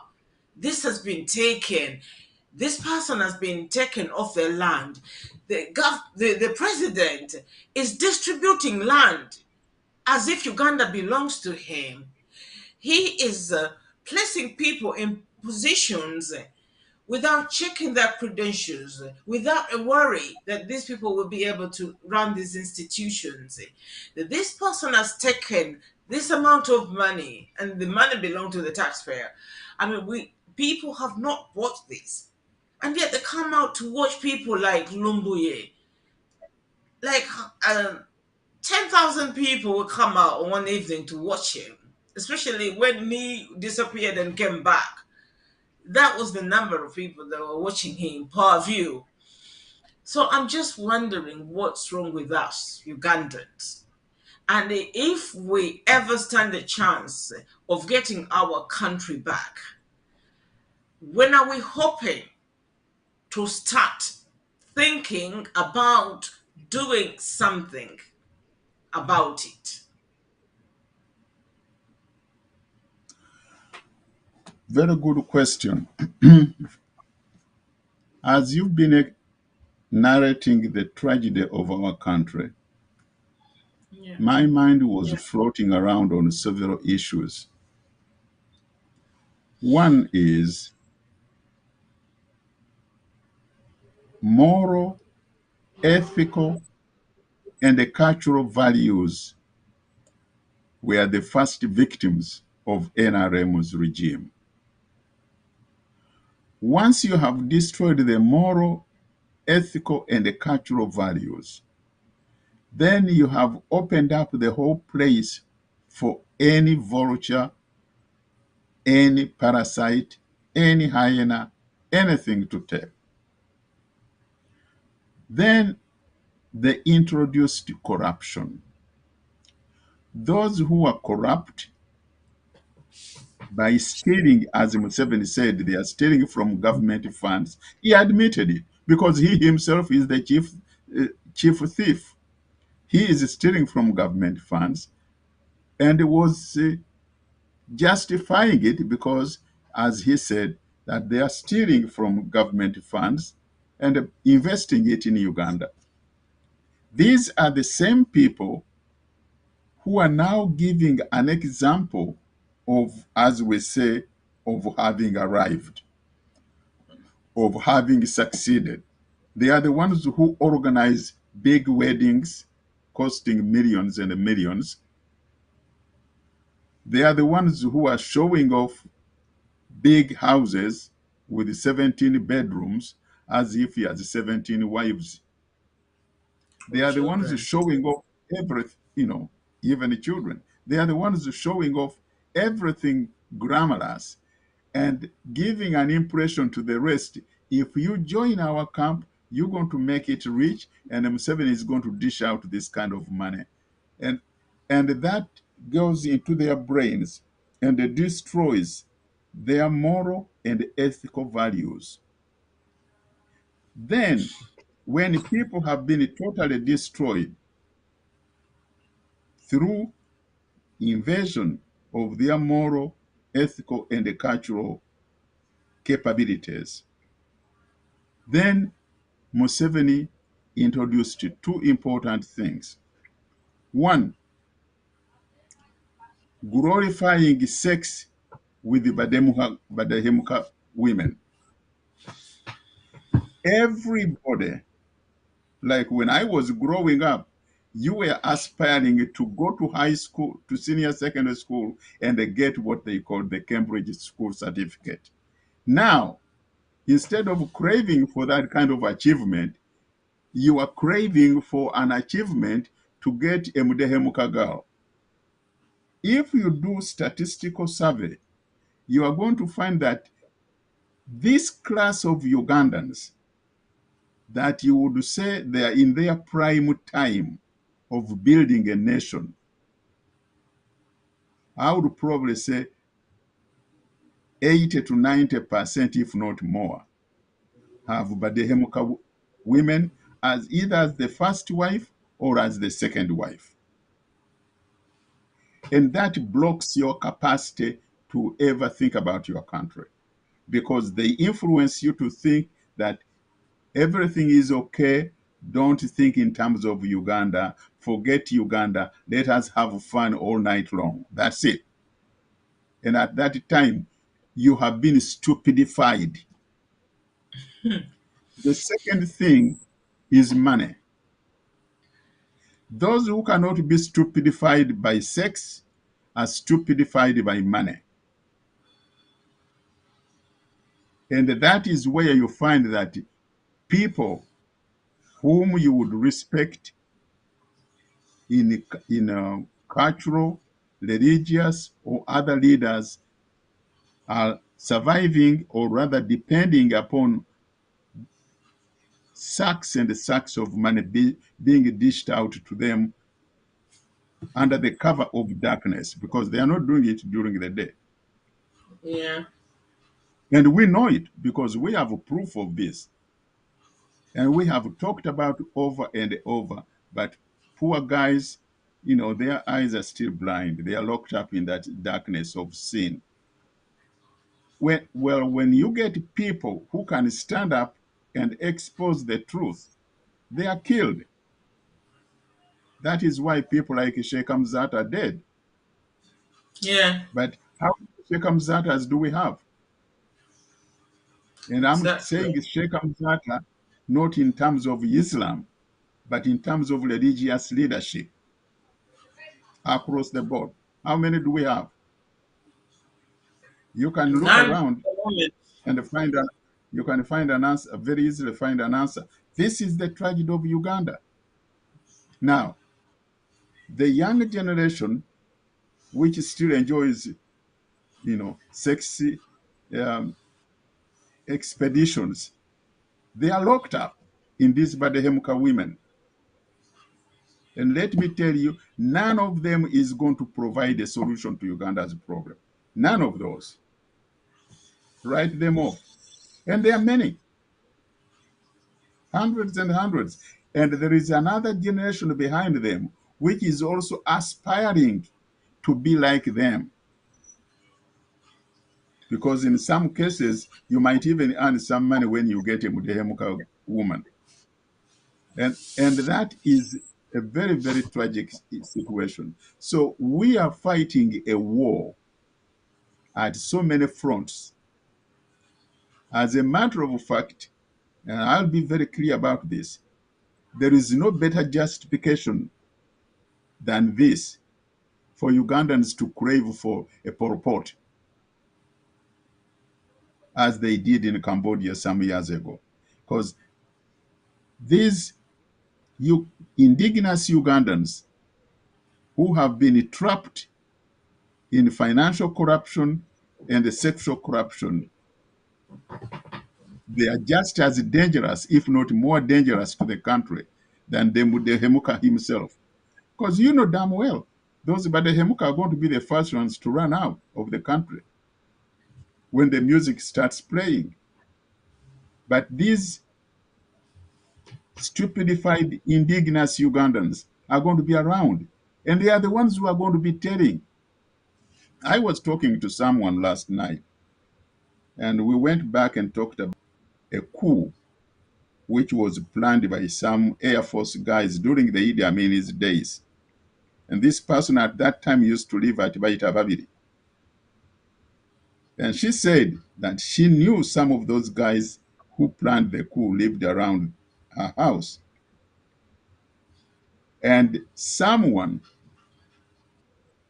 informed Idi Amin that so and so officers in the Uganda Air Force at the time are plotting a coup.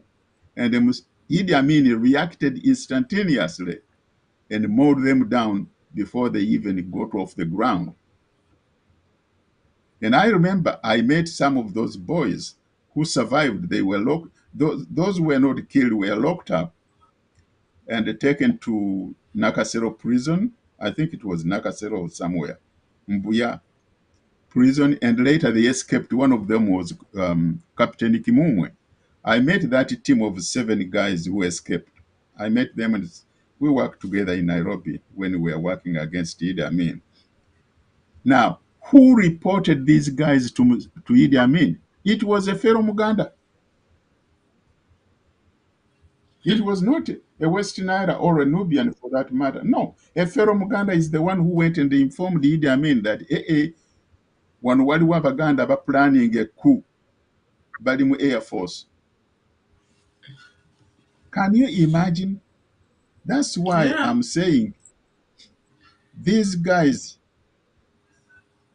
this is when we need Pol Pot. And then Pol Pot will have to deal with these guys who are locked up in the legs of these Badehemka women, or those who are feasting on this money. Yeah. I recall the Mexican Revolution, when the Gringo Revolution, those who know history or want to learn history, go and check it out. The Gringo Revolution did not spare anybody who sided with the oppressors, and that included the Catholic Church.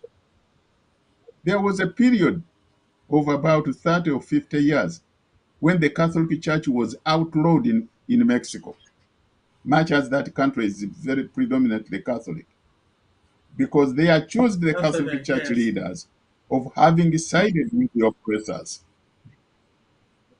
Well, later on, of course, everything was normalized and they came back, and now everything is okay. It's flourishing very well. But there was a time when these people rose up against anybody, including their church leaders who were siding with the oppressors. And I'm saying this as a Catholic and a Christian. Our church leaders are making a mistake by keeping silent when the country is suffering. Because when the people rise up, you may also end up being treated like the enemy. And that's not good for the church. So it is better now to be on the side of the people instead of being on the side of the Badehemuka who are killing our country. And those of you who are still locked up in the legs of Badehemuka women, you better put your pants on and get out of those bedrooms by any means necessary, because you are a danger to our country and you are enabling the enemy to destroy Uganda. Take it from me. I hear some people saying that I am their servant. I'm not a servant of anybody.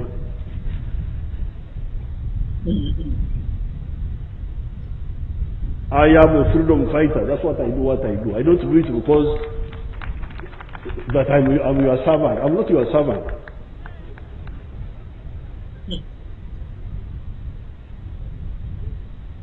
I am just a freedom fighter. I'm fighting for myself, for my beliefs. That's how I come in. I'm not an employee. If anybody thinks he gave me a job, he's deceiving himself. I am just a freedom fighter whom you thought could help you also. Do you wake up sometimes and feel, you know what, this is too much for me. This is too much. You don't feel appreciated enough. It doesn't matter because I'm not working for. I'm working for myself. I'm not working for other people. I'm working for my grandchildren, for my children. If I am rich, it is because I worked for everything myself. I feel very proud. That's why I don't care about anybody. Sinaguneguya kubanga tewaliwo eyali anyambyeko nze ng'omuntu.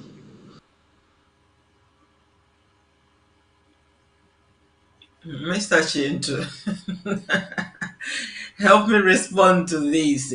One these are the narcissistic traits that wanted to get the lack of self-awareness, the lack of, the thought of being so important.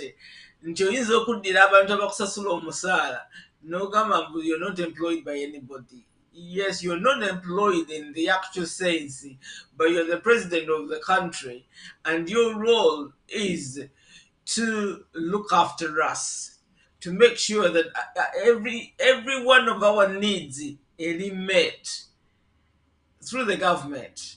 You're heading. Kati tolinanga kijoyinza kukeera nkya n'ogamba bantu nti I've just stumbled into Uganda.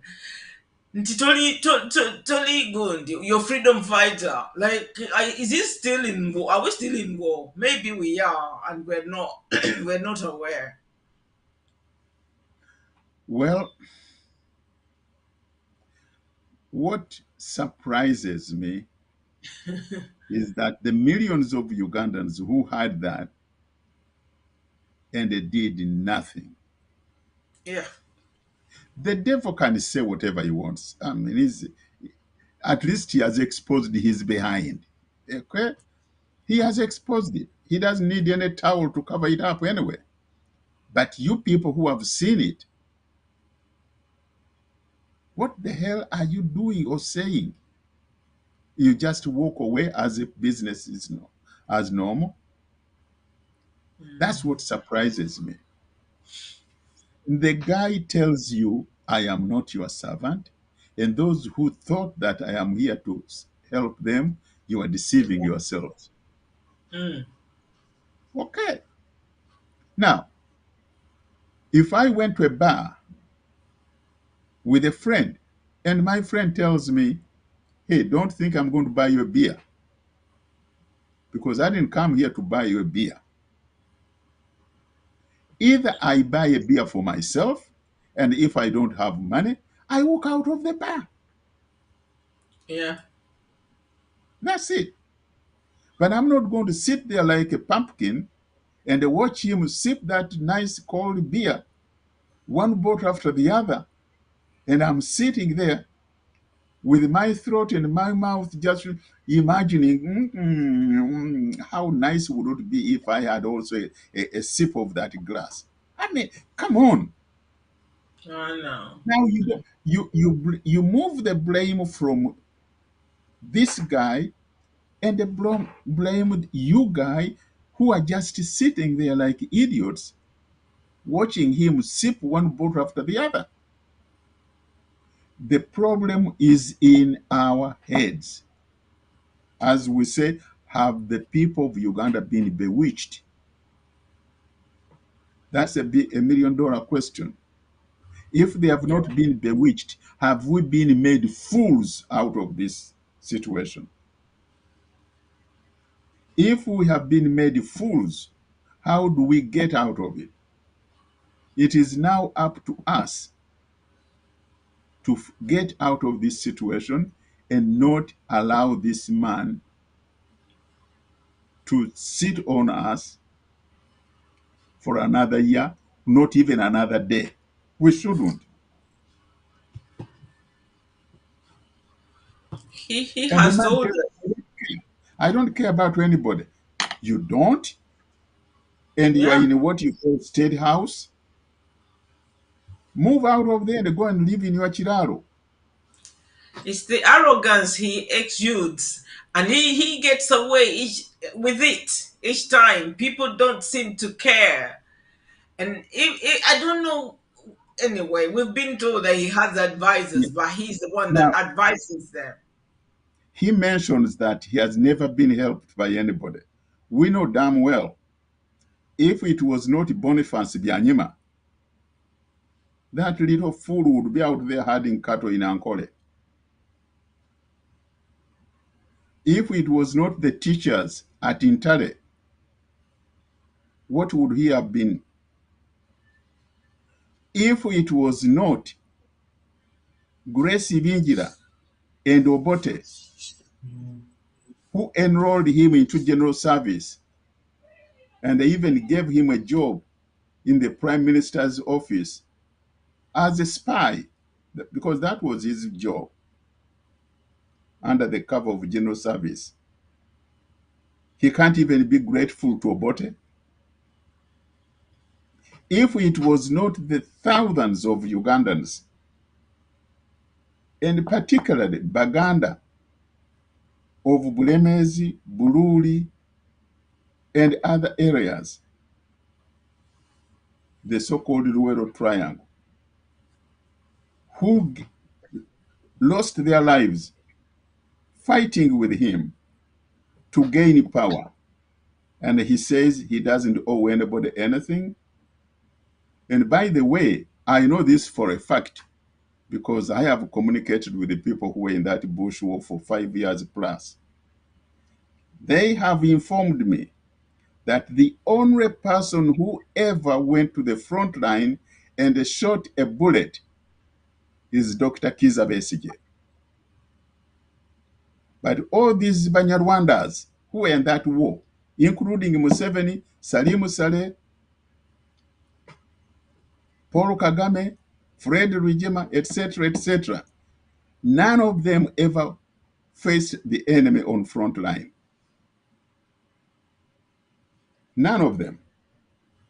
Some of them have tried to create stories and say that I had this battle of some place and we fought off the Obote's men and shot a whole platoon. Bullshit. They didn't.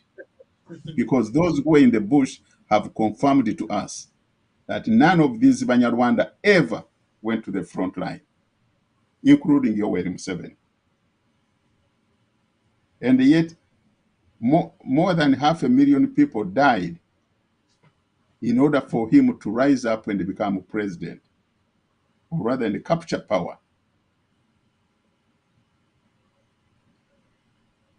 You It's see even how much so, of a lie he is. Mr. Chintu, it's even alleged that he was out of the country when whoever was fighting the war took power, and he received a phone call, came here and restated himself as the president and started killing off anybody and everybody that he thought would disagree with his rule. Exactly. And by the way, you are right to say he was out of the country. Do you know who gave him the passport and the money for the airline ticket? It was Olaro Tunu. Wow.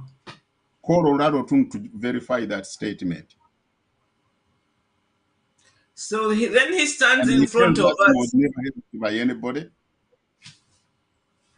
There's a picture there of the Kabaka. They brought Kabaka to the front line to try and convince, especially the Baganda, that Museveni was probably the best person to fight on our behalf. That is true. Because the Kakamega group, which we have talked about at length, conspired that because there were 3 fighting forces against the Obote regime. There was the Kaira group and the Nkwanga group and the NRA. The Kakamega group conspired and said the only way we can capture power and keep it is to bring this Murangira from London, parade him, the Baganda will now turn around and give their support to the NRA. And they had their own reasons why they did that. We have exposed the Kakamega group who's working, and we still know a lot more about them. Just provoke us, will reveal it. If it was not that Omulangira Mutebi, with the working of the Kakamega group, Museveni could not have become president. And if he can stand here and publicly say that nobody has helped him, he should look at Mutebi in the face and remember the contribution that he made of Murangira Mutebi at that time. This man, I think he deserves to be, as the Bible says, tie a big stone around his neck and throw him into Lake Victoria. That's where he deserves to be. He lies about everything, and he actually enjoys or believes in his own lies. Because how can you forget a thing like that? He's a narcissist, as you said. He's a narcissist. Yes, indeed. Mr. Shinto, we are going to try and end the show, but before we do, we are going to listen to our viewers' questions or suggestions. Would like to invite anybody that is interested to call in or send a message to Mr. Shinto. If it's any question, please do send it before we end the show. Producer, are there any phone calls or messages that you would like Mr. Chintu to hear or questions to answer? I owe nothing to nobody. There's nobody I care about if you try to play around with it, because I owe nothing to you, not even to the government. So anybody who says we kill unarmed people is an idiot.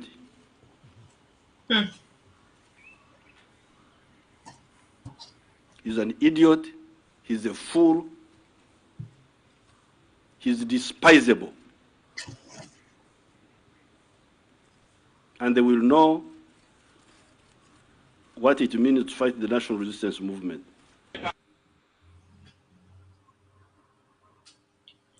Narcissistic traits that why they will get a call.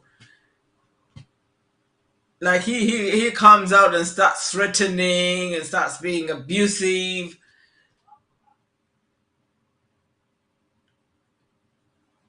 Self-entitlement. He is a liar. He wants to be praised. I don't know what he has done to Ugandans or to Uganda as a whole that we have to thank him for. And when he says, by the way, anybody who says we kill unarmed people, is he supposed to be killing anybody that is armed? What happened to the law? They have killed Muslims.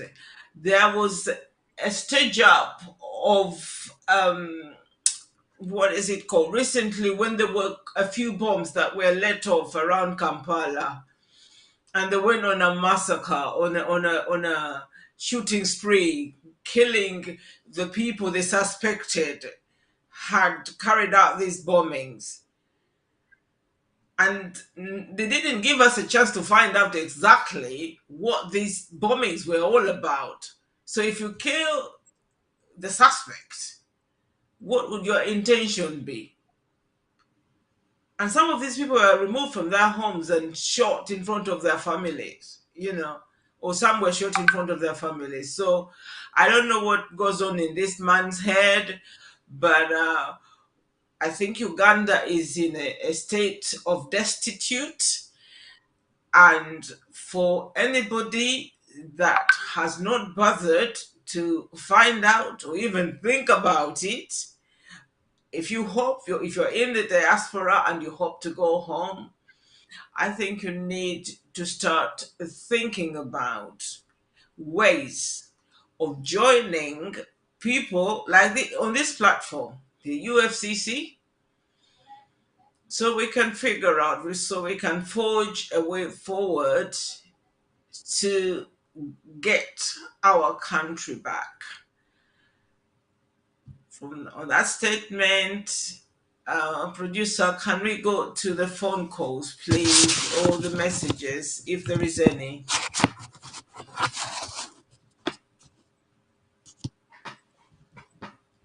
I haven't read the message.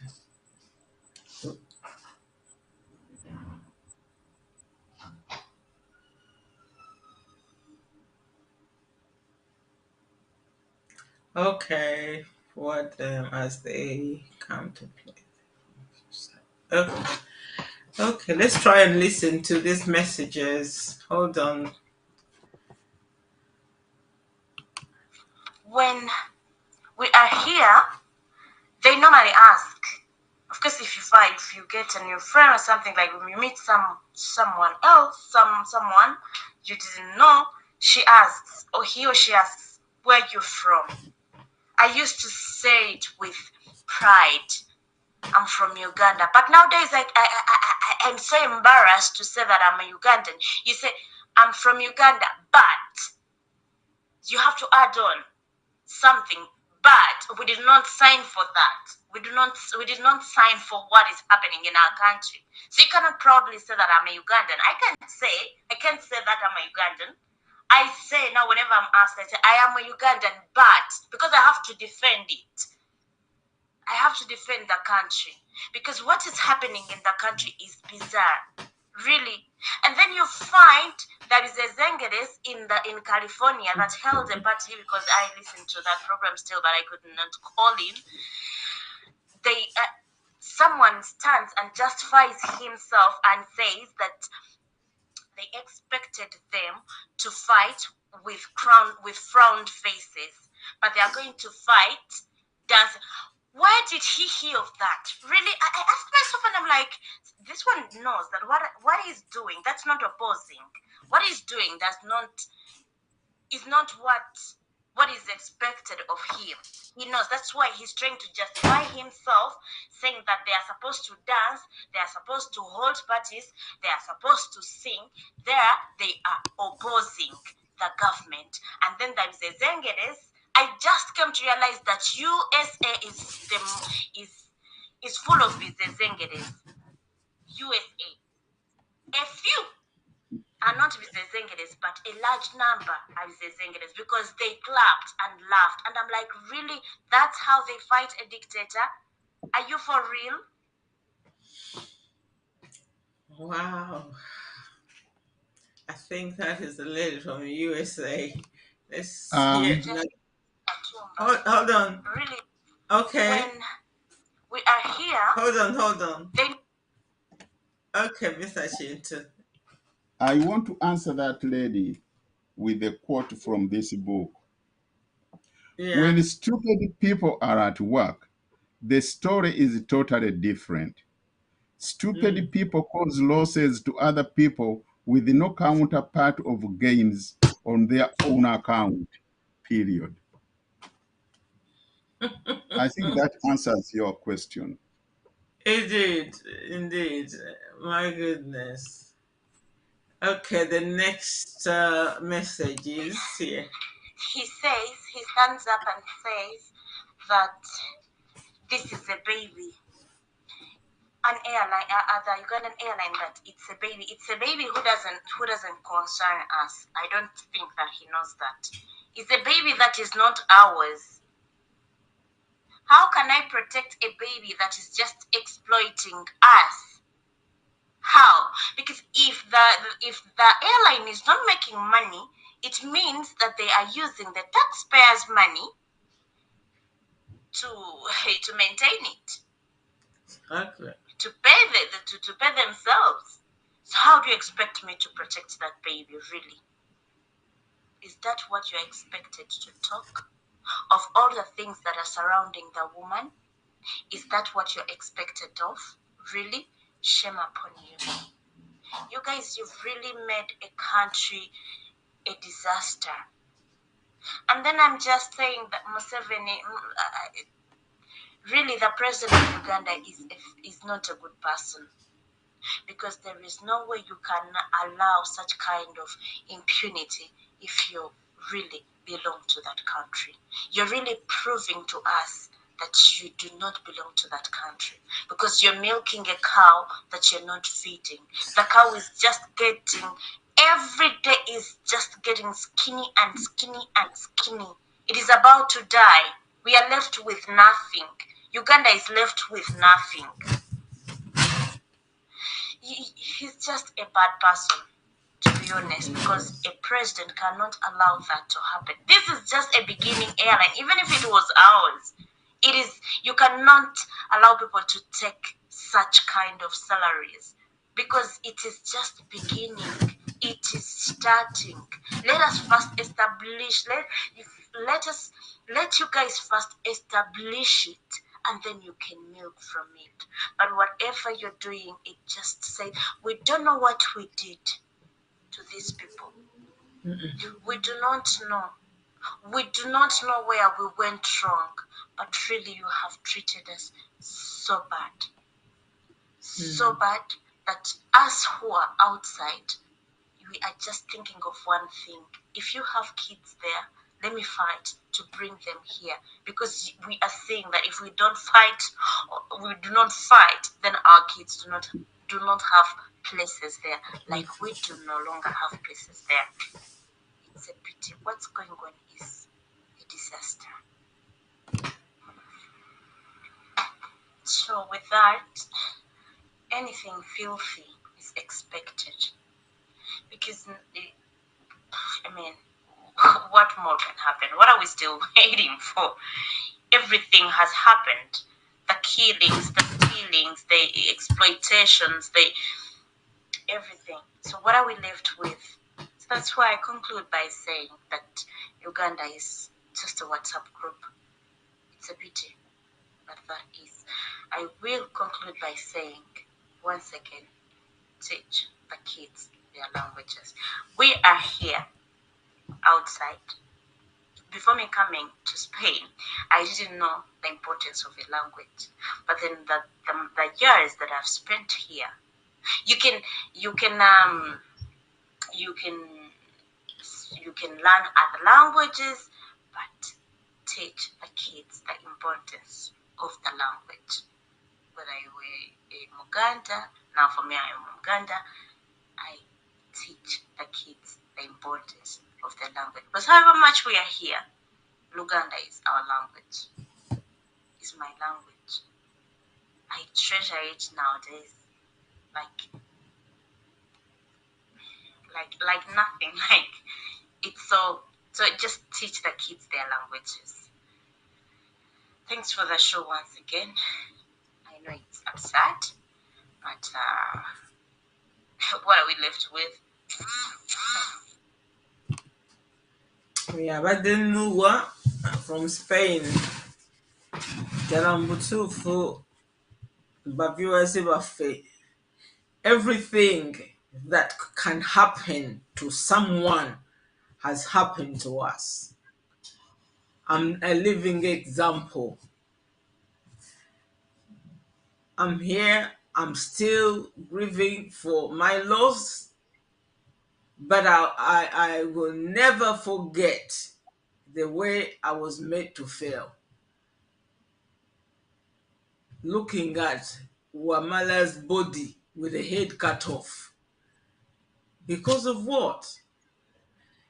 The system has been run down so much that even the people, ordinary people that go out to commit crimes are not worried, because at the end of the day, you can pay a police officer 1,000,000 shillings and they will release you on a police bond. Or they can guarantee you that you'll never have to face the courts of law.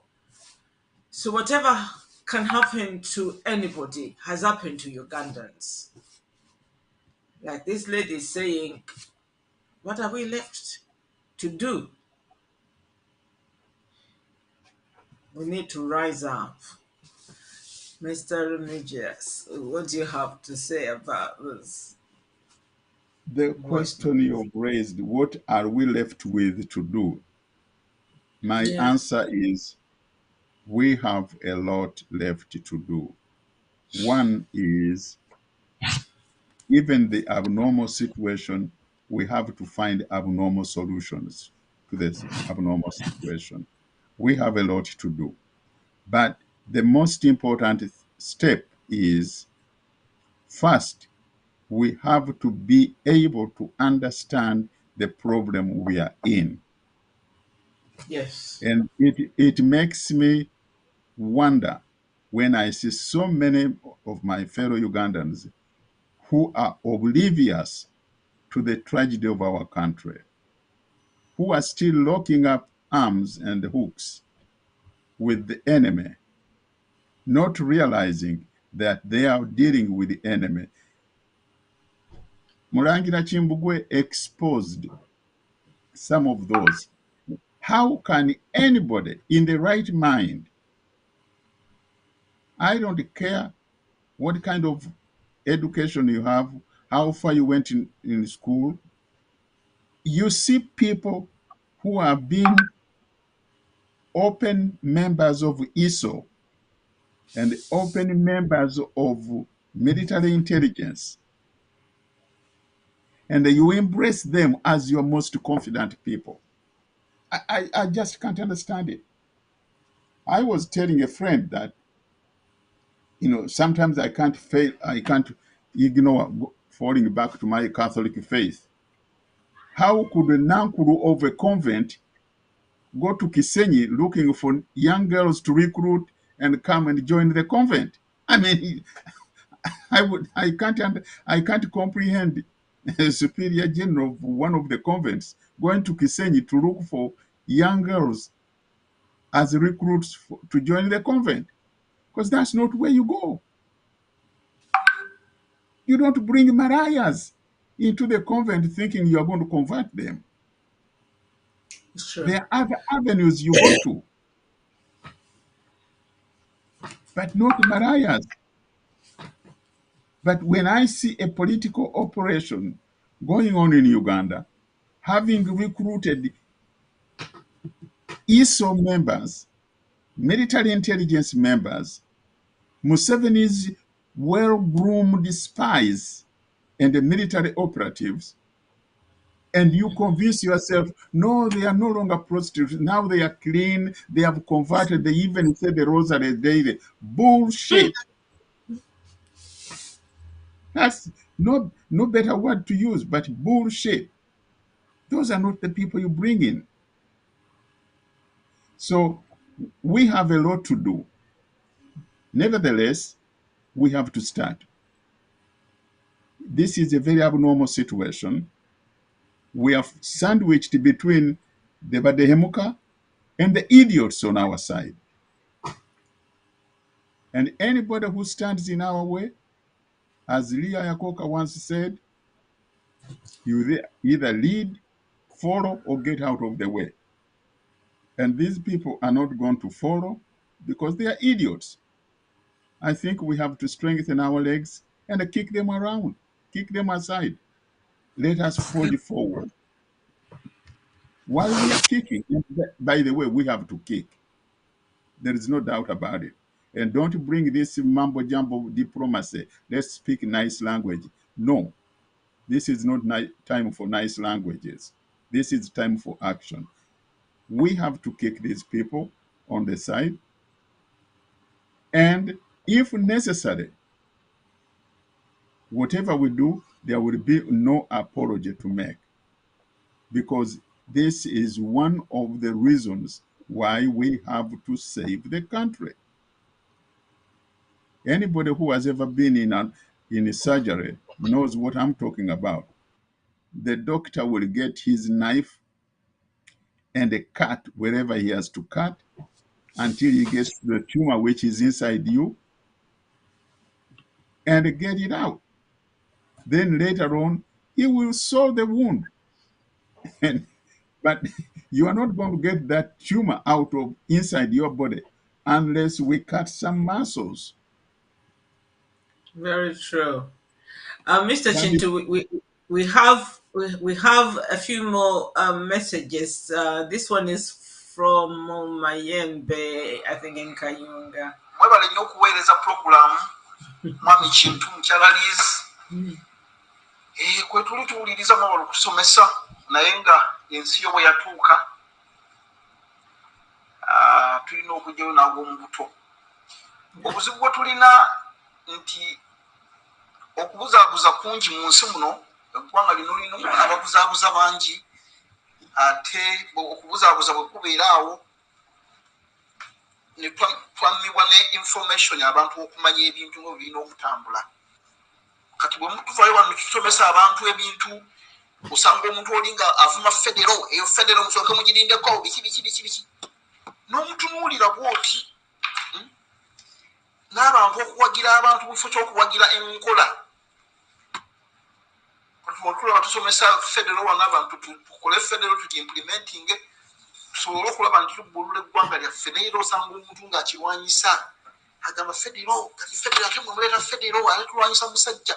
N'omubuuza nti ogenda kujjawo otya omusajja naawe ofune eddembe nga lwoimplementinze federo. N'omugamba gw'olwanyisa nange gwe nnwanyisa. Lwaki gw'ate olowooza nti nze kyange kibi gwe kyo kyekirungi? Engeri gy'oyagala okumulwanyisamu tugirwanyisiza emyaka 2 agayise, ekintu tewali kintu kyetufunyeemu. Tugezeeko nali nekkuba eddala niira n'omulaba ng'asiga emitaafu atunka. Agamba nedda. Abamu bannaffe abamu struggle zino bazifuula byakufuna nti abeerawo naye nga wabalina page ye eya YouTube ba Facebook ye abalabu ne bwaba abantu abawa amawulire gali awo tegategeerekeka ye abala kasita nfunye 15,000 ez'abantu, nfunye 3K, nfunye 5K. Nino jomula watunga naye nakugamba tulwanirira ggwanga n'omubuuza eggwanga olirwanirira tunabeera ku ebyo byakulonda buli kaseera obalaba wano nga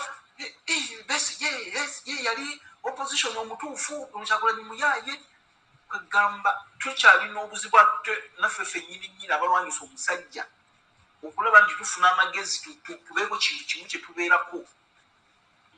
Abamu bali mu struggle tebamanyi amawulire ag'obulimba ge mangi okusinga amatuufu kwegamba wamma naye nga mwebale nnyo okuweereza ebigambo tubiwulira abaliko mwenna mwebale okubaako nze mayembe wano. Okay, tulina message endala from Godfrey Sinise kuva Kampala nayo katugiwulirize.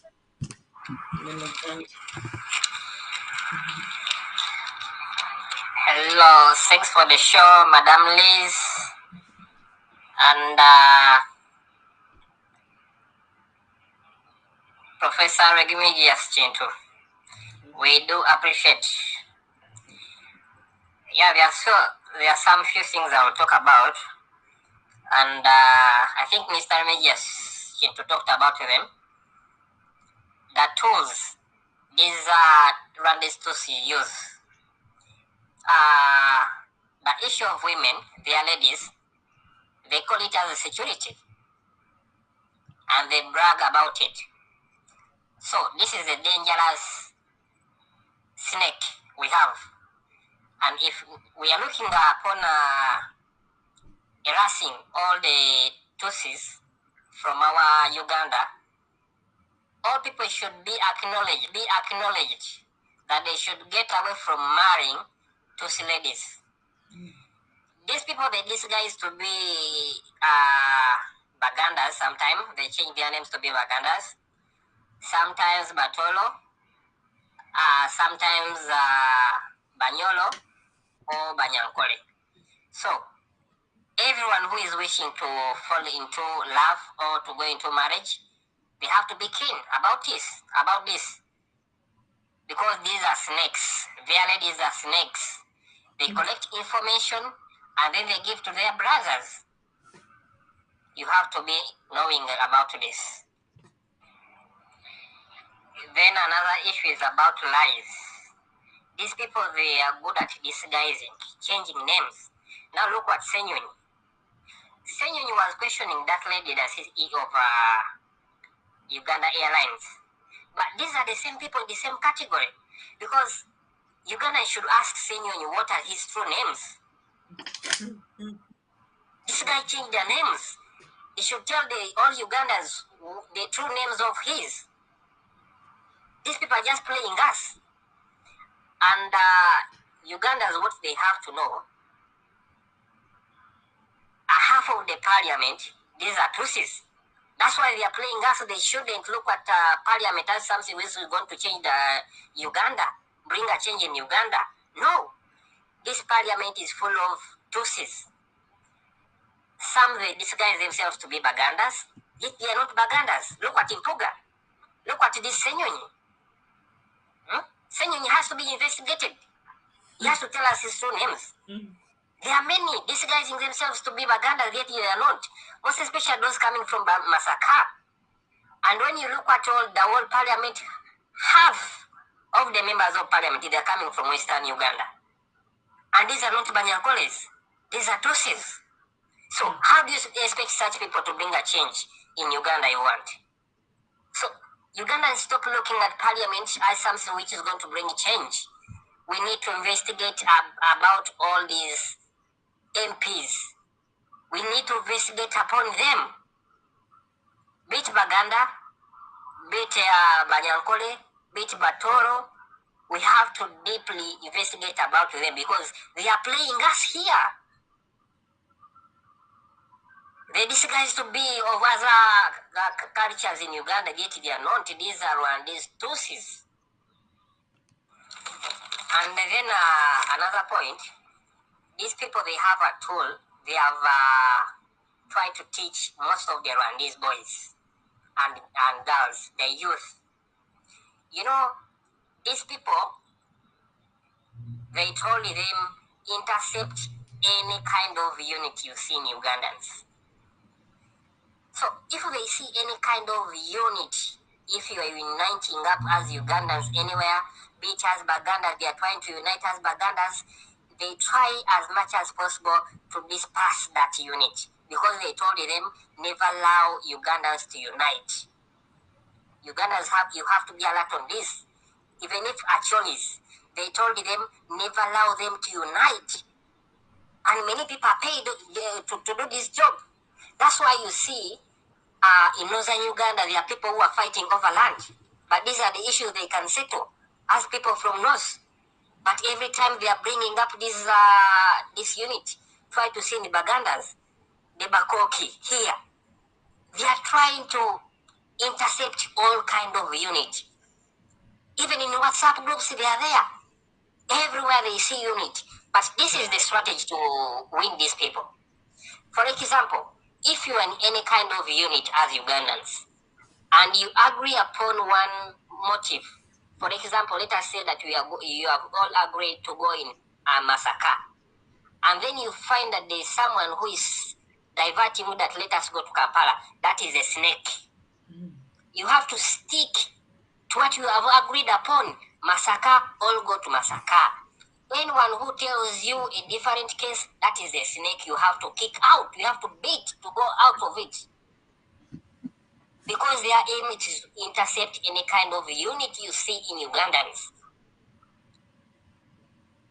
Lastly, there is something which they are making us to perceive.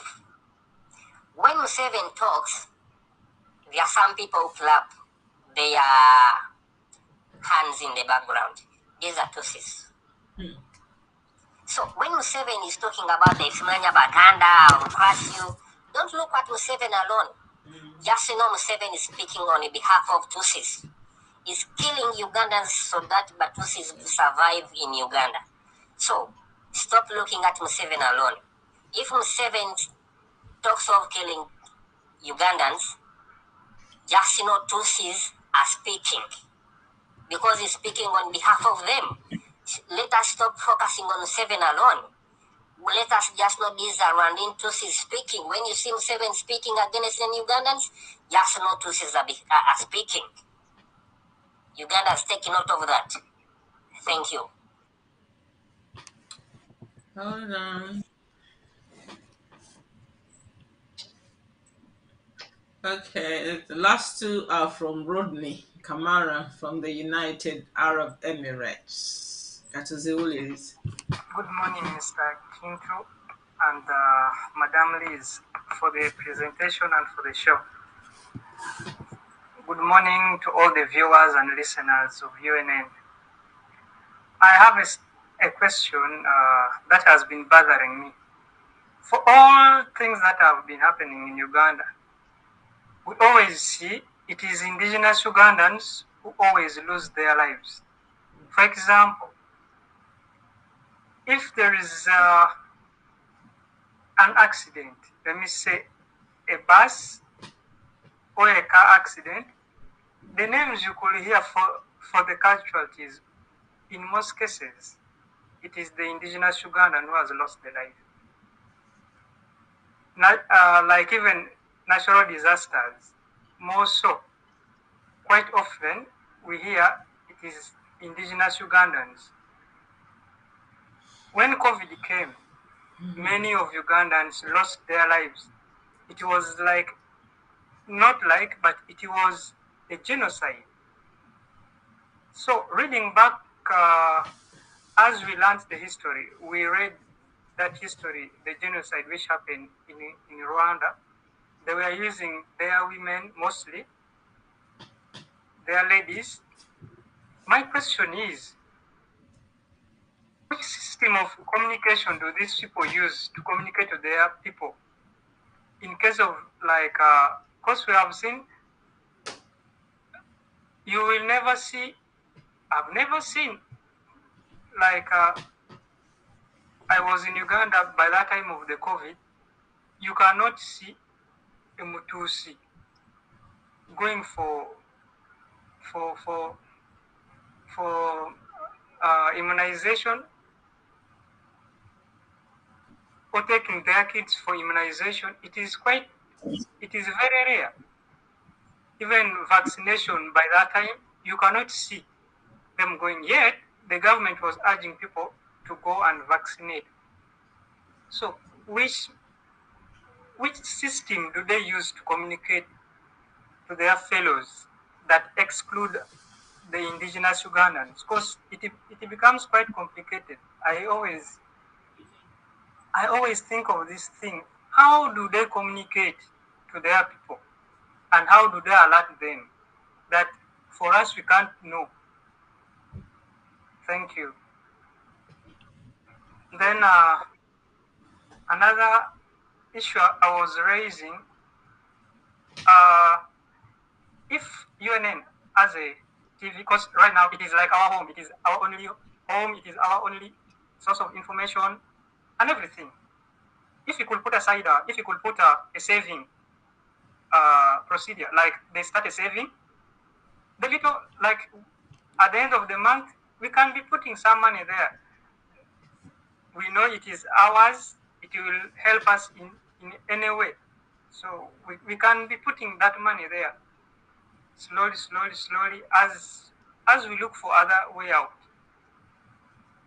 Yeah, I'm not directing, I'm just proposing. In case maybe if it could help, it will be good, so that we know we have a saving. We put some money there, because right now there is no need to invest money. A sensible person cannot invest money right now in Uganda. And at this time, if you put your money in the bank, I'm not saying that people should bring all their money to maybe, but a sensible person, this is what we should do. As me, because for me, I cannot invest in any money in Uganda as it is, because there is a financial crisis. And with this, but to see, how will you put the money? If you are not part of them, they will kill you. You will lose that money. So I'm urging our brothers and sisters, let's think twice, then collectively we come with a solution to that. It's just an opinion. I'm not directing anyone.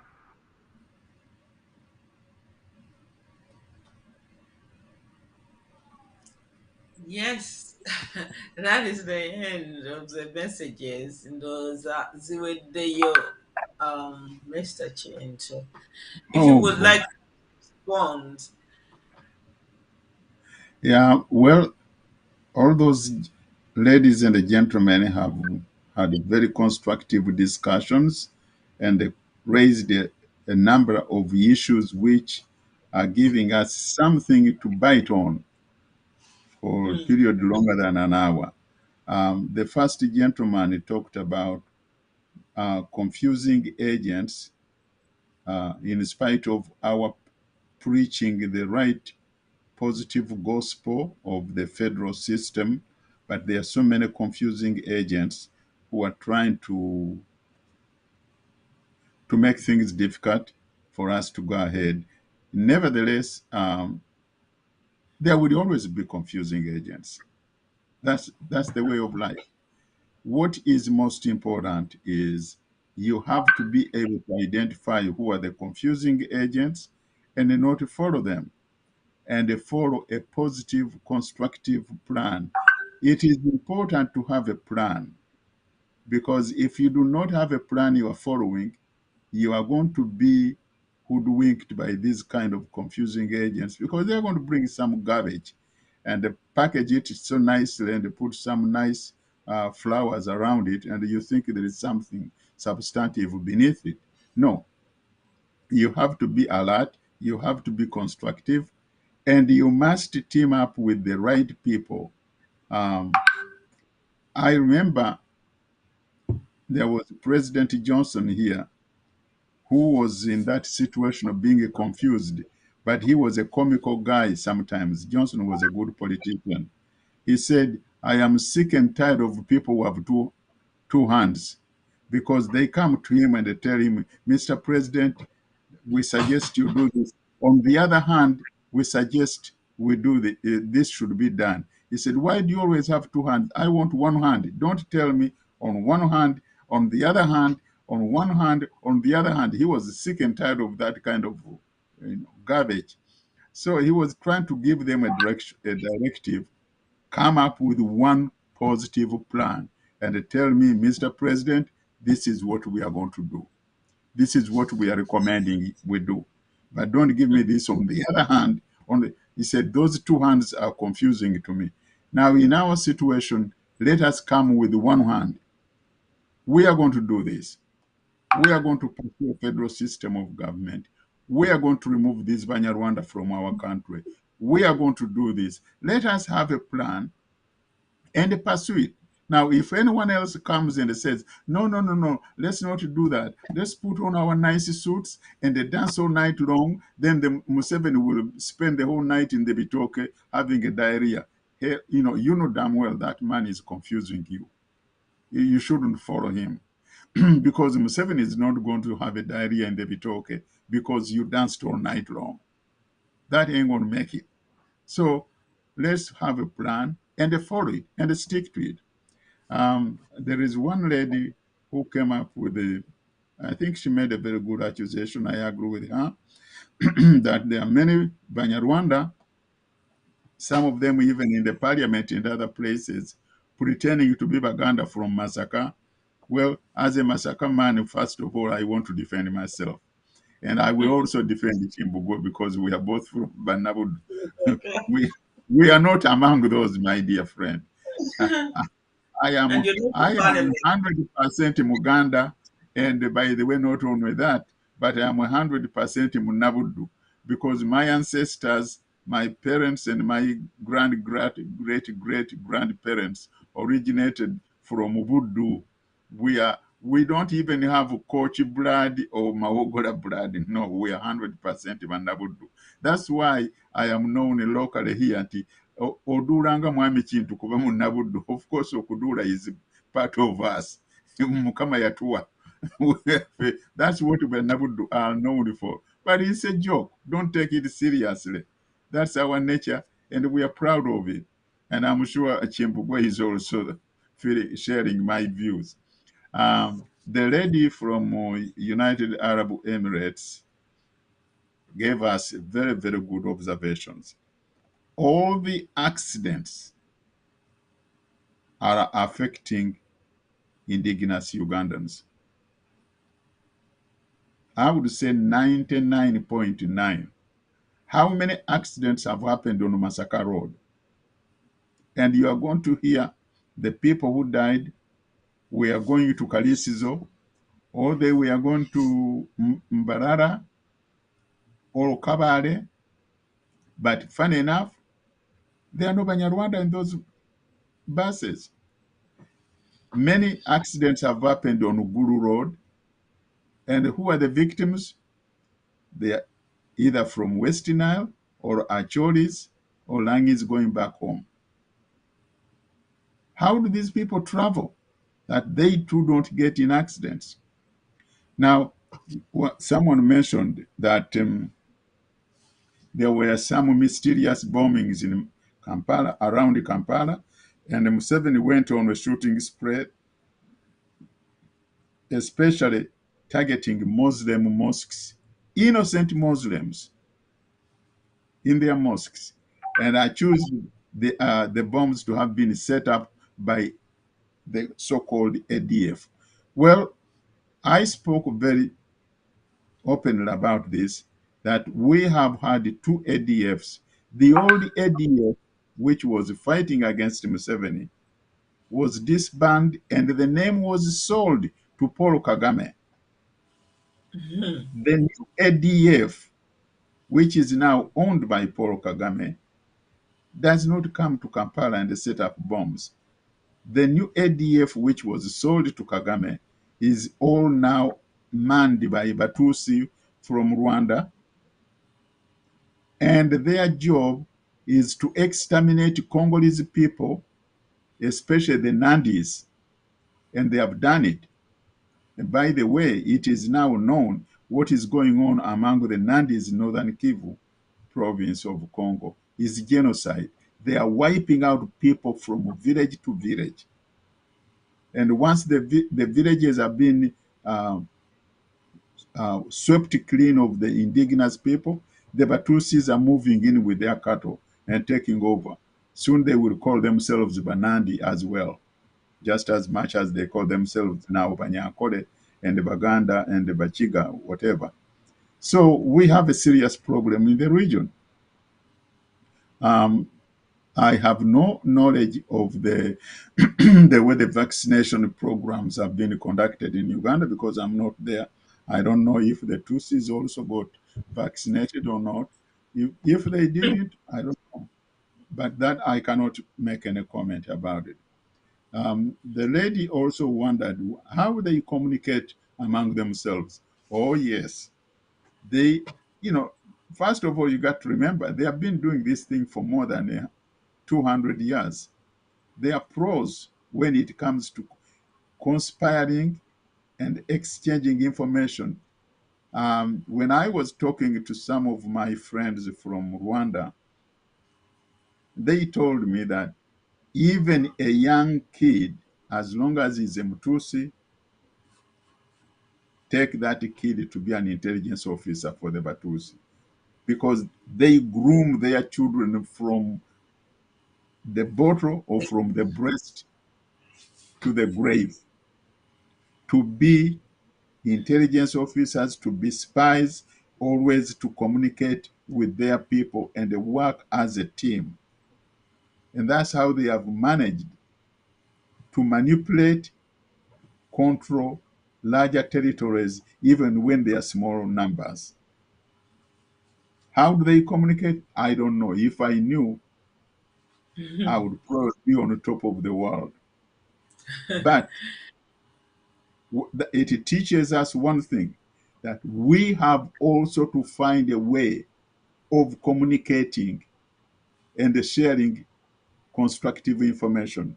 I want to give you an experience, not experience, but rather, one time I was talking to my friend, he's now dead, Reverend Ndabaningi Sitore, and I asked him a question.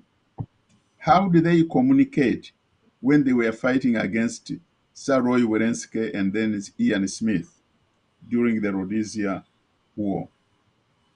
They could not communicate by telephone. They could not write letters to each other. They had no normal means. They didn't have, of course, cell phones at that time. So I asked him how they communicated. He said, word of mouth. John would go to Peter's house and tell Peter, let us meet at Kabalagala. Then when they meet, they would sit in a van and they know whom they want to have in the meeting. They would sit in the van and drive as if they are going to Jinja.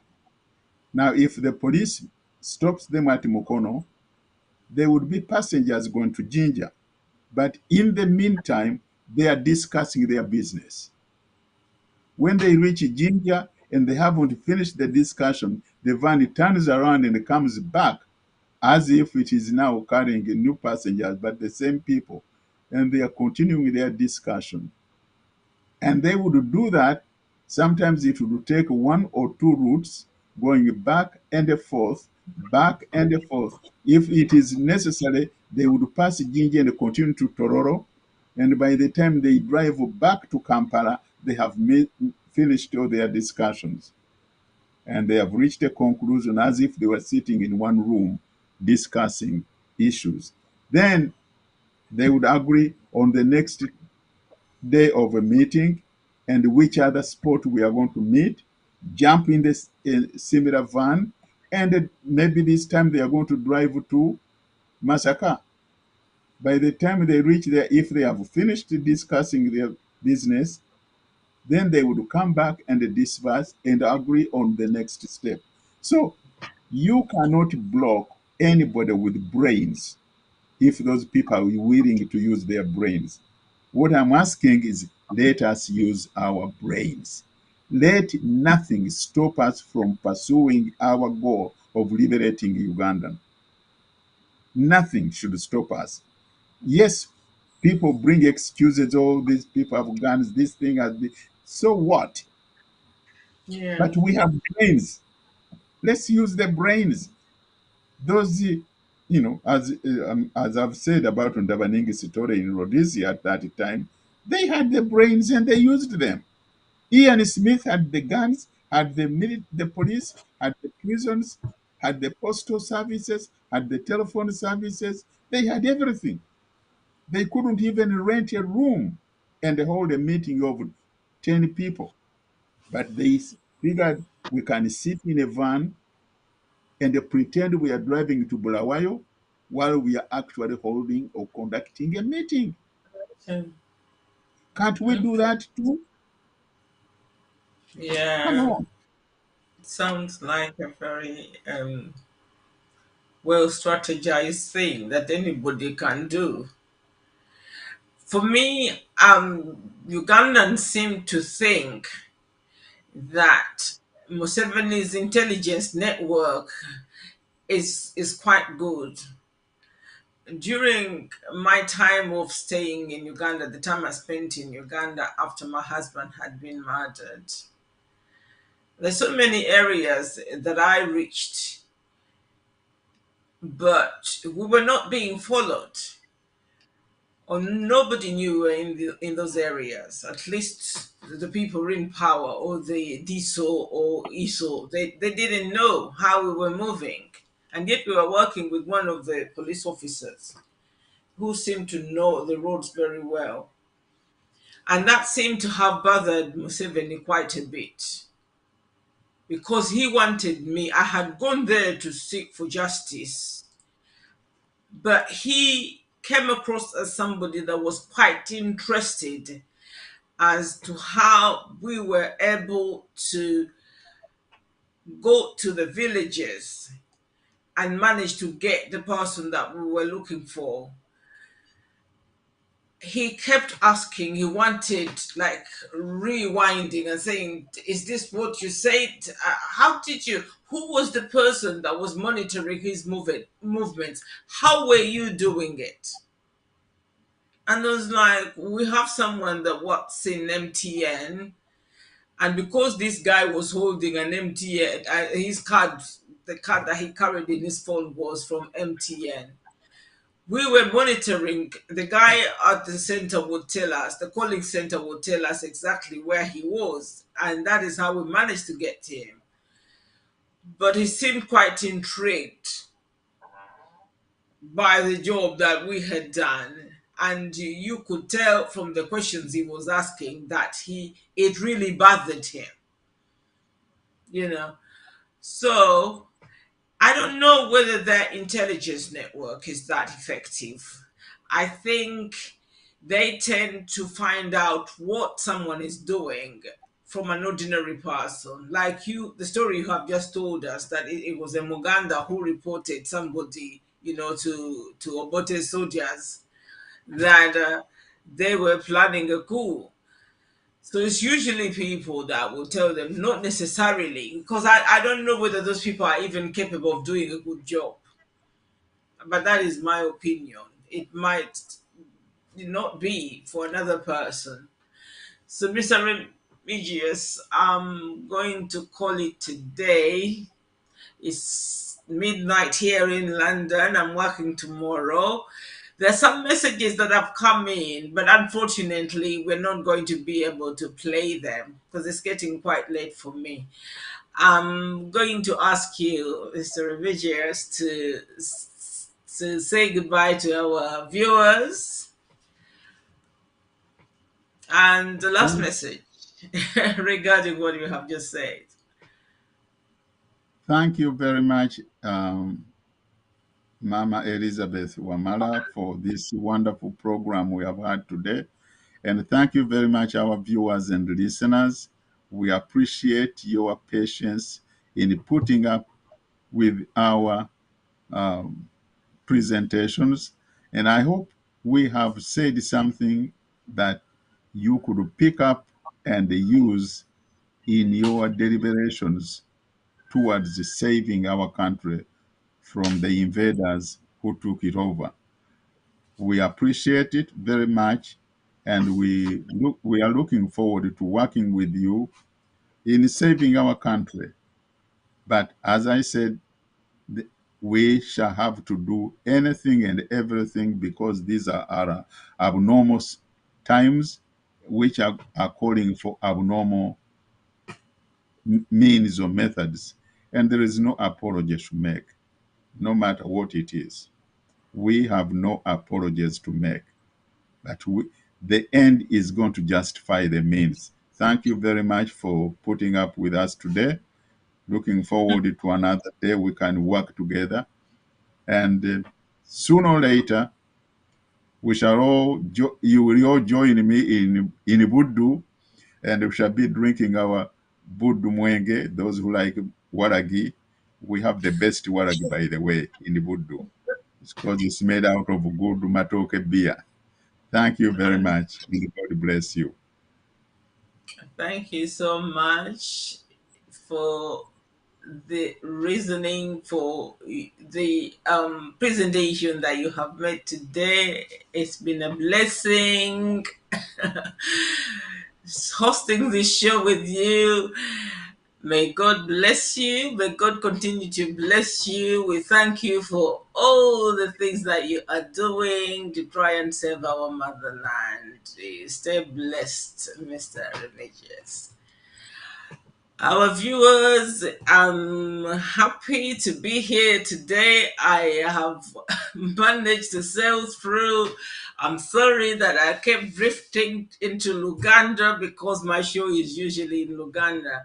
So for those who are offended by the fact that I was drifting from English to Uganda, it wasn't intentional. I'm going to send some greetings and some get well soon messages to Desire. I understand you're not feeling well. I'm so happy to be on your show today. And I hope you're well enough to return next week on Sunday. To our viewers, thank you so much for being here today. Thank you for listening to us. And hopefully you've picked a leaf from here to enable you to further this information to other people and to help us, so Ugandans, to find courage within ourselves to try and fight to get our country back. Thank you for being here tonight. May God bless you. May God bless Uganda. Have a good evening, have a good night, and goodbye.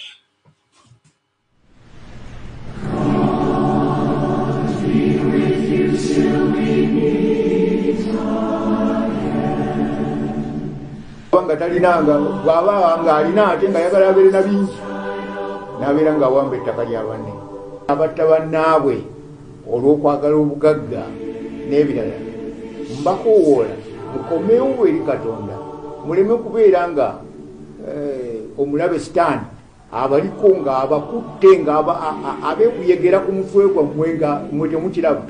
Mujja kubeera bwe mutyo okutuusa NRM lw'eneesansuka. NRM bw'eneesansuka olwo nga mufuna eddembe lyammwe eryo. Naye bw'eneebeera ng'ekyaliwo NRM era nga yeerowooza nti kyekibiina ekigwanidde okufuga Uganda eno, eddembe lijja kubeera nga litambulirwa bwezi, kubanga bafuuse bannakyemalira nnyo aba NRM. Balowooza nti Uganda yaabwe naye nga si bwe kiri. Kiseera kyabwe kijja kuggwako basansu.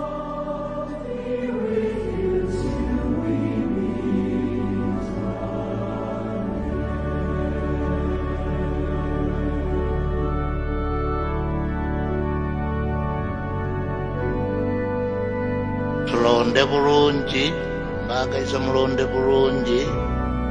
Nyewe munsitira wano sifaayo kasita 25 giwedde. Naye buli omu afune right ye ne freedom ye, amanye kyakola akikole n'obuvunaanyizibwa tufune obukulembeze obulungi. Omukama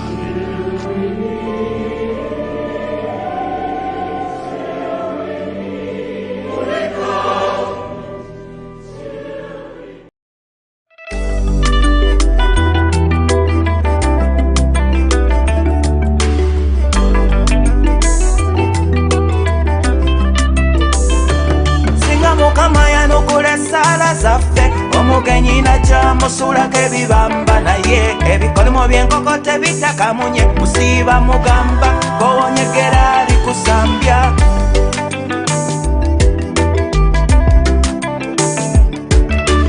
kandi kuviire ku ntono ng'omuyala asanze we bafumba omugenyi yandaga ennaku nnyanga asenga kati akulungudde omwezi nalina enkoko yange lujumba nagimuwa nagirya obugenyi nalina ne bata yange kabuzi nayo yagirya dda tasaga omugenyi atagenda omugenyi andabye ennaku serwajokwota mukoye omugenyi yasenga nasinza nnyini mwentanama omugenyi mukoye nze yajja tukubya mu ngalo kati atusesa makete nalina kamyu kange kasodde nakoya kandyako nankube ebibenjagalo nalina embuzi yange bitanga nayo yajekwera nampa ebijanjalo okwekulubeseza ku munnanfuusi wabula kwefuulira nolosolera singa mukama yanukula esaala zaffe omugenyi najja musulako ebibamba naye ebikolimo by'enkoko tebitakamunye musiiba mugamba gwowonyegera ali kusambya omugenyi atagenda omugenyi andabye ennaku serwajokwota mukoye omugenyi yasenga nasinza nnyini mwentanama omugenyi mukoye nze oba tuttemu empisi tumuwaalye tumulimba ennyama ya mbuzi eva wa mutanda balububa nakkirira ekaganga naye empulira alinayo omuganga oba tumutegere kamyu mu butunda ebentanya y'okusenvula makanda wayo ya doodo tumuwa omunyango akotebwa omumira serengeta ettanda omugenyi atagenda omugenyi andabye ennaku serwajokwota mukoye omugenyi yasenga nasinza nnyini mwentanama omugenyi mukoye nze omugenyi atagenda omugenyi andabye ennaku serwajokwota mukoye omugenyi yasenga nasinza nnyini mwentanama omugenyi mukoye nze omugenyi yasenga omugenyi mukoye omugenyi atagenda omugenyi yasenga